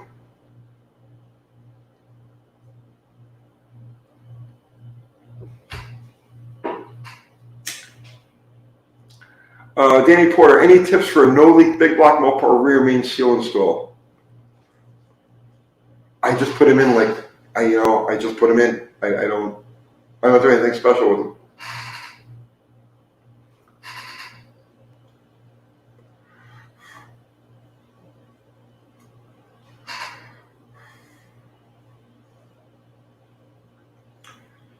Dave Larson, please explain magnetos and why they switch both on before the run. A magneto is self-contained ignition. So on your street car, or on a conventional ignition, right, the ignition is powered by either the alternator or the battery or a combination of the two. And a magneto is simply a generator built into the bottom of a distributor. That's all it is. When I left, we were using Supermag 5s, so that gives you an idea how long ago this is, right? When I got out of Nitro racing, we were running Supermag 5s, and now they're running. That was a 5-amp mag, and now the last I seen they were using 44-amp mags, which is like, might as well just have an arc welder, you know what I mean? Go Garage, $10, thank you, sir. What do you think about converting your car to coil overs in the front with stock arms? Guys do it. There is a benefit, especially on a wedge motor. Header clearance is a big deal, and it is lighter. The coil over spring, the coil over is lighter than a torsion bar. Myself, I wouldn't do it. I wouldn't do it only because I love the torsion bar front suspension, and it has some limitations, but I love those limitations. I love the suspension. And so for me, part of having a Mopar, right, is the stock leaf spring, the pinion snubber, the torsion bar, right? Like if you take those things away, it's not a Mopar to me. Then it becomes something else, and I'm not interested in it. So it is good. The coilover setups are good. I'm not saying anything bad about them, but for me, I would never do it because it's not Mopar.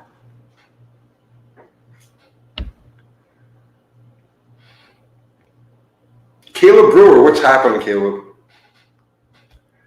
Uncle Tony, what kind of Meg are you going to run on the hell with you? I'm probably not going to run a Meg. I think I'm going to run a conventional ignition, but I don't know yet. I haven't thought that far ahead. My focus for the last 3 years, almost 3 years, it'll be 3 years in September when we actually started doing videos for this channel. My focus for the last 3 years has been building this channel. Has been coming up with a variety of material, some history pieces, some how-tos, some theory pieces, car features, builds. Like my focus for the last few years has been solely to build this channel, not so much to build cars or to build a shop or anything like that.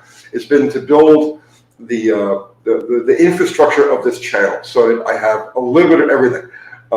Like a car magazine would have, like in my mind, it's like one of the problems I see with like YouTube is that you do have successful channels, but they're very myopic, okay, and not like a magazine.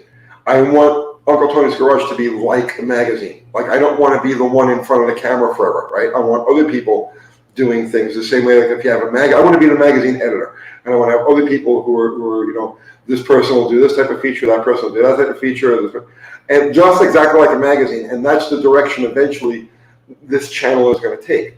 So for the last 3 years, that's been my focus, not building cars. I figure out what mag I'm going to use here. Or, I do these things with the cars as just a filler, just stuff to keep material fresh and going on the channel, and to cause controversy and to get people to go because it builds interest. You know what I'm saying? So that's been my focus, and that's why I haven't figured out what I'm going to do with this or that or the other thing. Does that make any sense? And that's why I keep saying I'm not going to mess with the hell video or anything Nitro until I have this channel to that point where I'm kind of the editor, and then there are other people supplying this kind of material, and then I can take my focus and put it 100% into that and go into the Nitro zone again. Does that make any sense? I hope that makes sense.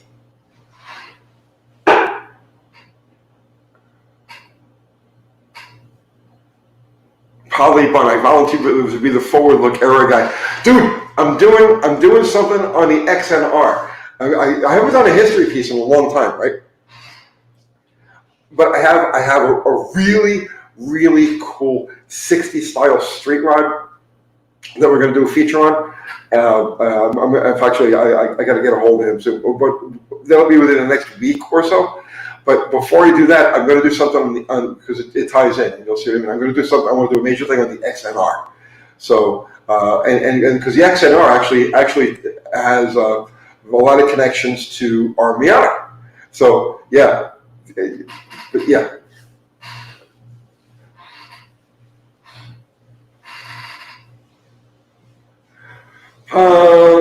Cement Surfer, was there a weakness in Plymouth dash wiring in the early 70s?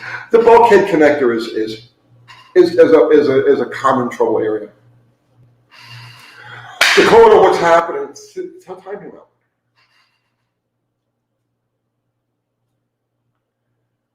out. Polygon, stir controversy. Oh yeah, I can do that. Virgil Exner was the last good designer Chrysler had. Yeah, but he was also batshit crazy. I mean, you gotta know there was like pre-heart attack Exner and post-heart attack Exner. And pre-heart attack Exner created the most beautiful, graceful lines and everything else. And then post-heart attack Exner was like weird. You know what I'm saying? So it's like you gotta put that in perspective.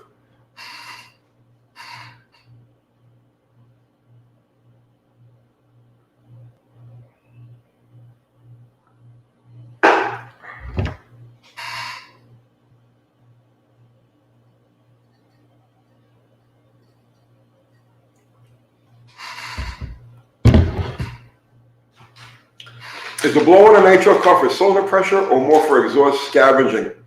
It's really more to lighten up the mixture. To make it easier to fire is what it is. Tony, are you going to be a Curious Yellow Cuda? Are you going to be at Buffalo Valley on the 4th of July weekend? I have no idea. We could be dead by then. I have no idea.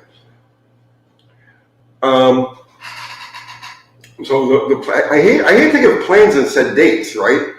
But I've got this Saturday.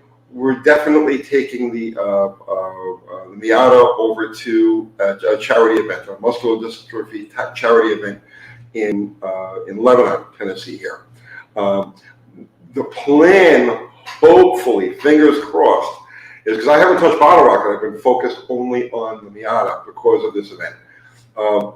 The plan is to get Bottle Rocket to the track the following.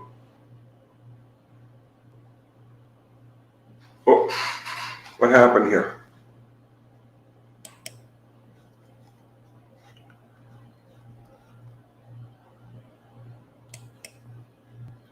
Guys, can you see me?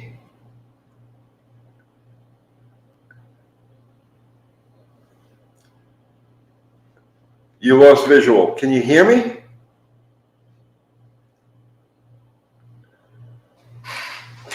Oh, man. You can hear me, but you can't see me. Yeah, okay, I see what okay, so hang on a second. Let me, just give me a second and let me see if I can figure this out. Okay. All right, just unplug the camera and plug the camera back in. Start cam. Whoa. Okay, can you see me now? Hello? Anybody?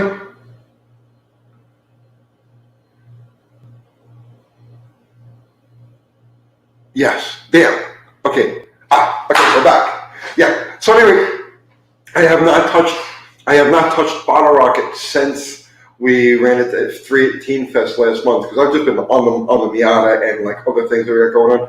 So after this weekend, I need a day or two now to put the Miata back together again because I got the rear end parts over at Chuck's and all this other stuff.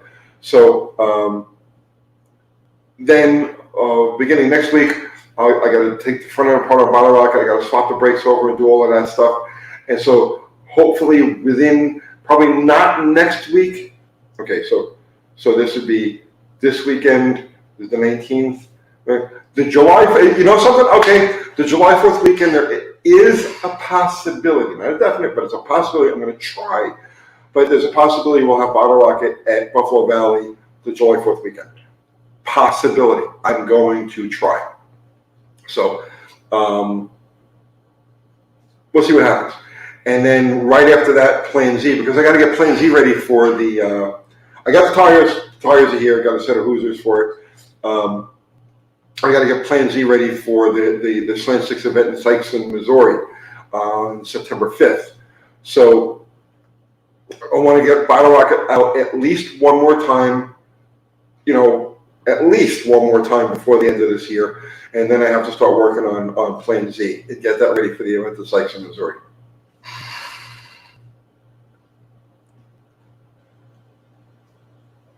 Andrew Button, do the dogs ride in the swinger? No, not really.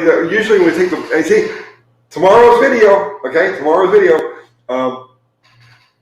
When we go places, I usually take the dogs in the box truck. They hate it. It's not cool for them. So I bought them a Jeep. I bought my dogs a Jeep. So tomorrow, I'm going to do a video on that.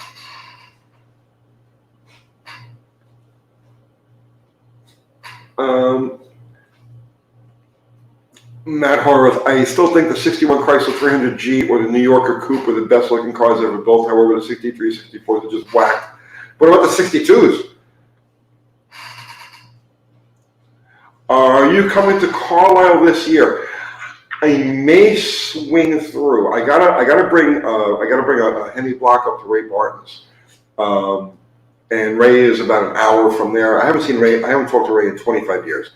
So I think I really want to go there and see and talk to him more than I want to be at Carlisle. I may pop into Carlisle, but it'll be a quick in and out. You know, I don't have time to be away from the shop. I got too many things going on here.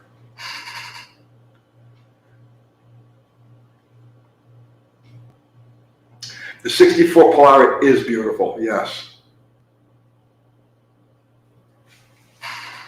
Let's see.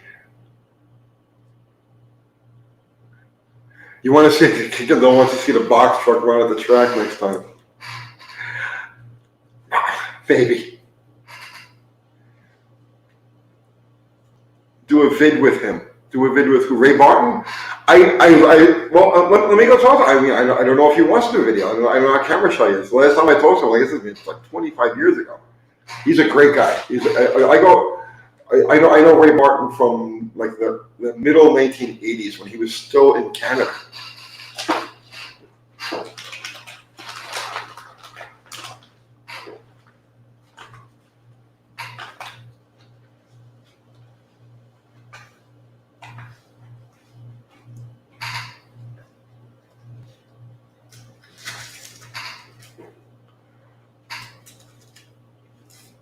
Barton builds badass motors. Yeah, he does. Yeah, he does. And you know what? You know, I way back. I don't know what he's up to now. I don't know what he's up to now. But if you go back like to the middle 90s, I knew his secrets because he told me his secrets. He showed me the things that he was doing that nobody else knew. I knew Ray Barton's secrets because he showed me Ray Barton's secrets because he trusted me. So yeah. Right? I know.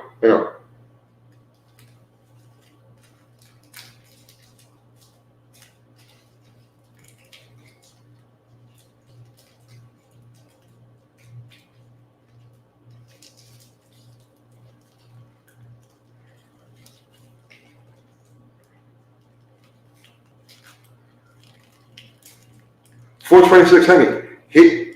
He showed me things, right, that got my wheels turning, right? Like there are certain people who I've encountered through like, you know, the course of my life of doing stuff, and they would drop these little like wisdom bombs on me, okay? Or they would show me an idea that they had, right? And it would start a whole chain of thought, right? That would answer like incredible questions. Ray Barton was one of them, and he showed me something that he had been working on, a concept that he was working on that he later employed and worked like gangbusters and became the state of the art. And from that little bit of information he gave me, man, what he showed me there, started a whole chain of thought that led to a whole like discovery process about things that happen inside an internal combustion engine. And Dave Benjamin, Nasty Dave Benjamin, talk about Nitro, okay?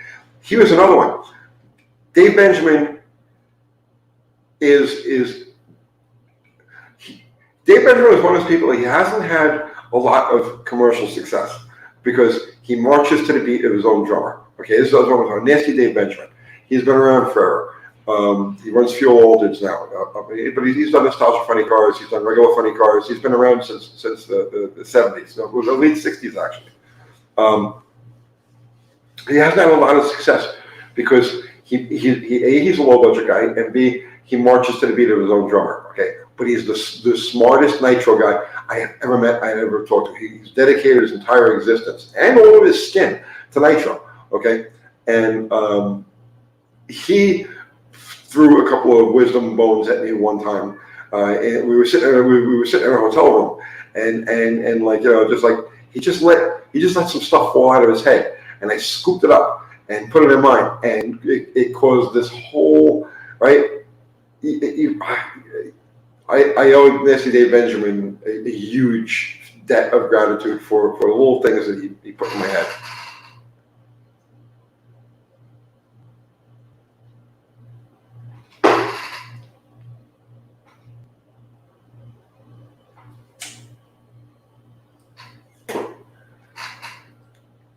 Curious Yellow Cootie, will be at your property. Oh, okay. Oh, cool.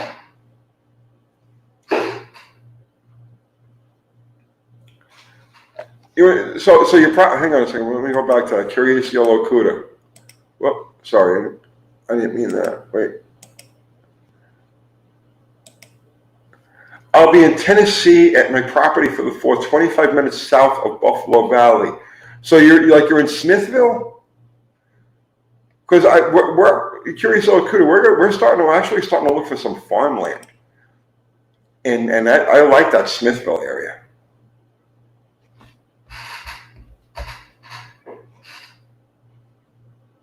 Oh, Henry Scott, would you rather have a Triumph TR6 or is a Miata much cheaper to get? I like the Miata because it's so easy. It's so cheap and easy. You know what I mean? They're all over the place. They got a huge aftermarket support. You know, I don't have to go hunting for anything.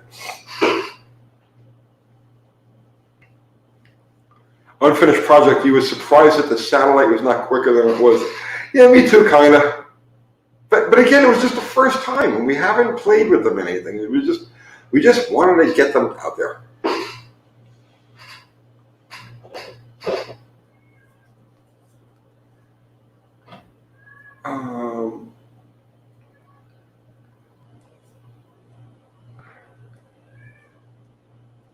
BS Customs. I just got back from Tellico Plains last weekend, and I don't understand how you guys get anything done with that gorgeous scenery out there. I just stare at it all day. Tennessee is the most beautiful place in the world. I've been here for almost 20 years now. 19 years, is it? I don't know, 19 years. And even after all of this time, I still marvel at how beautiful everything is here. You know what I mean? If you're from Tennessee, you just never get tired of it. It's just the most perfect, beautiful place in the world.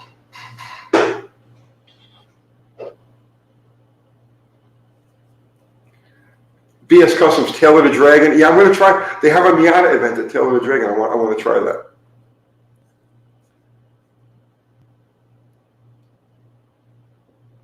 Your dad lives in Smyrna and you have land near Smithville. Cool. And we're in Murfreesboro. We're just south of Smyrna.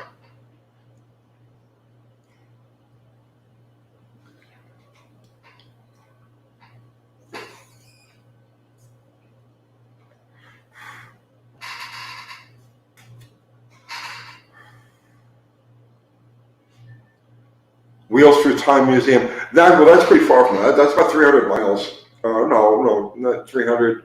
It's about 250 miles east of us in North Carolina, the Maggie Valley of North Carolina.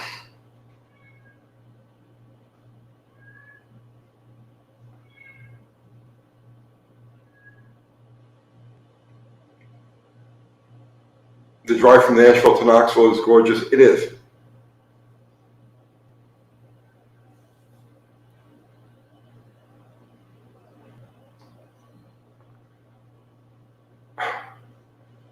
'64 Polaris. Miss anything about New York? No. And I cannot say that emphatically enough.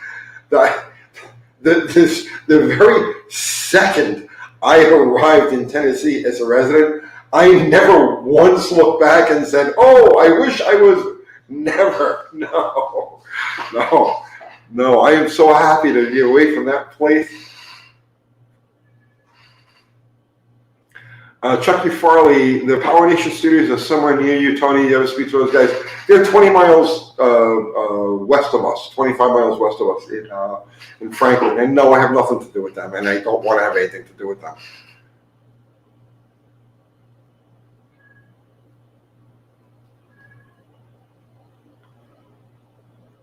Not too far behind from Pigeon Forge. Pigeon Forge is about 175 miles.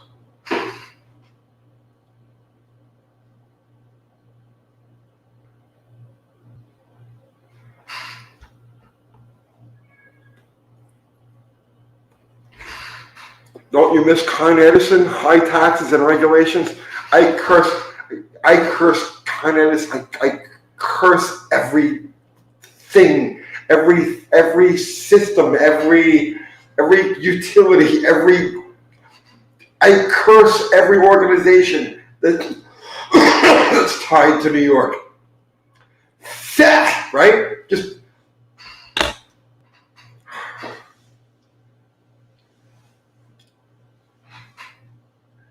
Lobo GTX. Tony, the 234 speed exists in the USA. No such thing as 234 speed here. We have 233 speed.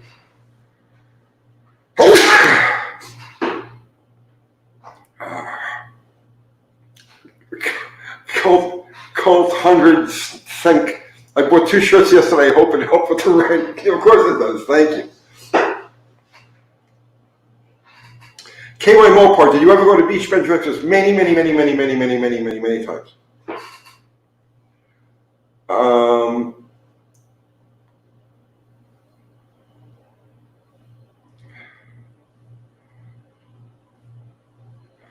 Let's see. Oh, wow. Oh, coming up on 2 hours now. Wooden Metal Garage. Why wouldn't you just replace the Miata rear end with a Dodge rear end? There's no reason to. There's no reason to.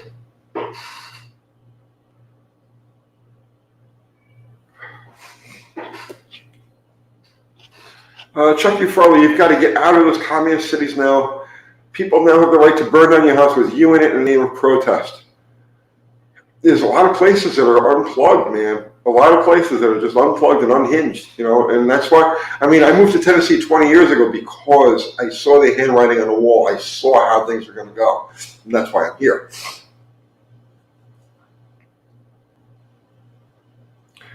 Joe Brennan, what do you think the average horsepower was of a top fuel motor back in your day? Calculating it out, we were probably making between like 5,500 and 6,000 horsepower. Or thereabouts, you know. That's just mile an hour weight, you know.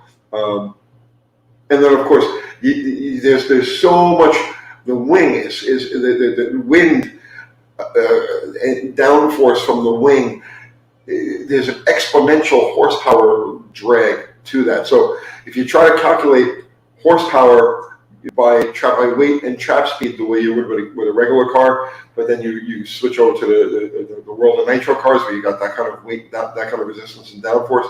There's an exponential. So the horsepower calculator can tell you it takes 4,000 horsepower to run X and X, but in reality it's like more like 6,000 horsepower to make that same number.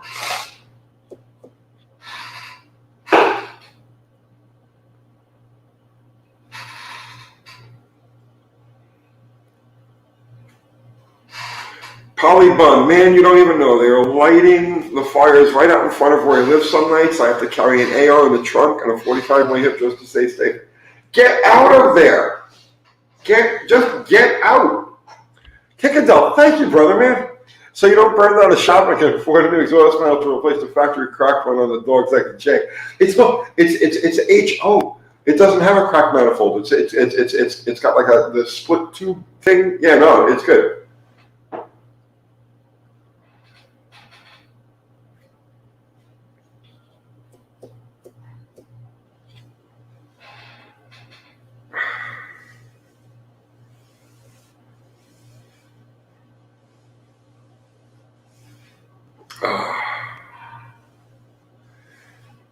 Sports670, thanks for doing the Nitro show. Love talking shop. Well, thank you for hanging out with us, man. What year is the Jeep? That's a 98, John.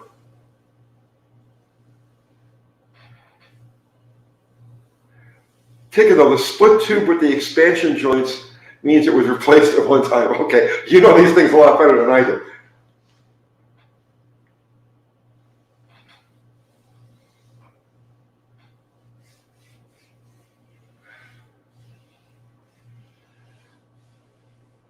Joe Brennan, you've learned a lot tonight.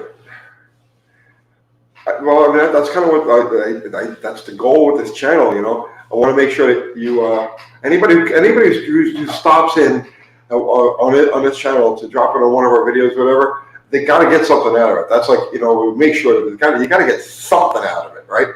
So. Dakota. Do you know anything about early 60s Pontiac rear ends? My brother is trying to figure out what gear ratio is in a 63 Starchy factory 309. You should be able to find that online. I know the 1950s old Pontiac rears because I dealt with them in the past, but I don't know when that stopped.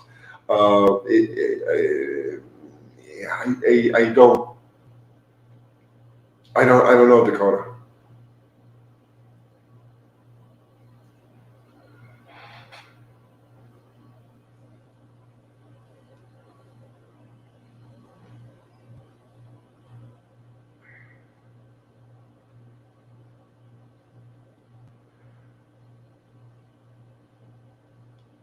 All right, so guys, I'm talking for 2 hours. I don't know how talk show guys talk for 4 hours every day. I don't know how they do it, because I do this for 2 hours at a clip, and it's like at the end of it, we get like to this point, and I'm like, I can't think. I mean, like stuff just doesn't go from the head out of the mouth,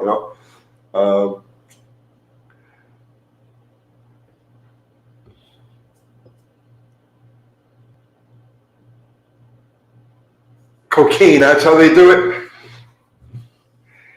James A. Halloran, what gears came on a stock 1970 Charger with the 318 294s?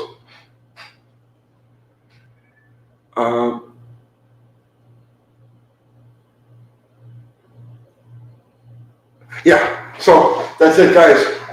Thank you for joining our mods, Ari, Fubar, Zero, John, right? Thank you again, as always. Everybody contributed with Super Chat. Thank you so much. It all goes right back into the program. Everybody bought a shirt. We ran that commercial yesterday, right? We sold a lot of shirts, right? Everybody bought a shirt. Thank you, right? Really appreciate it. It's great. And a lot of that goes to Uncle Crystal, who works her tail off, right? So, yeah, thank you so much for that. I really appreciate it, right? And that's it, right? I'm gonna pull a plug, and I see you tomorrow. And I don't want to talk about Nitro anymore. Like this is the last. Okay, seriously, I don't want to talk about Nitro anymore. This is the last I want to talk about Nitro. I forget. Let me just get in there once real quick, right? We'll do a live. We'll talk about Nitro. We'll get it out of the way, right? And then that's it. I don't want to talk about it anymore. I want to talk about regular stuff. Okay? Graham Bell, thank you, man. I appreciate that. All right. Good night, guys. I don't know how you end this. There it is. End broadcast.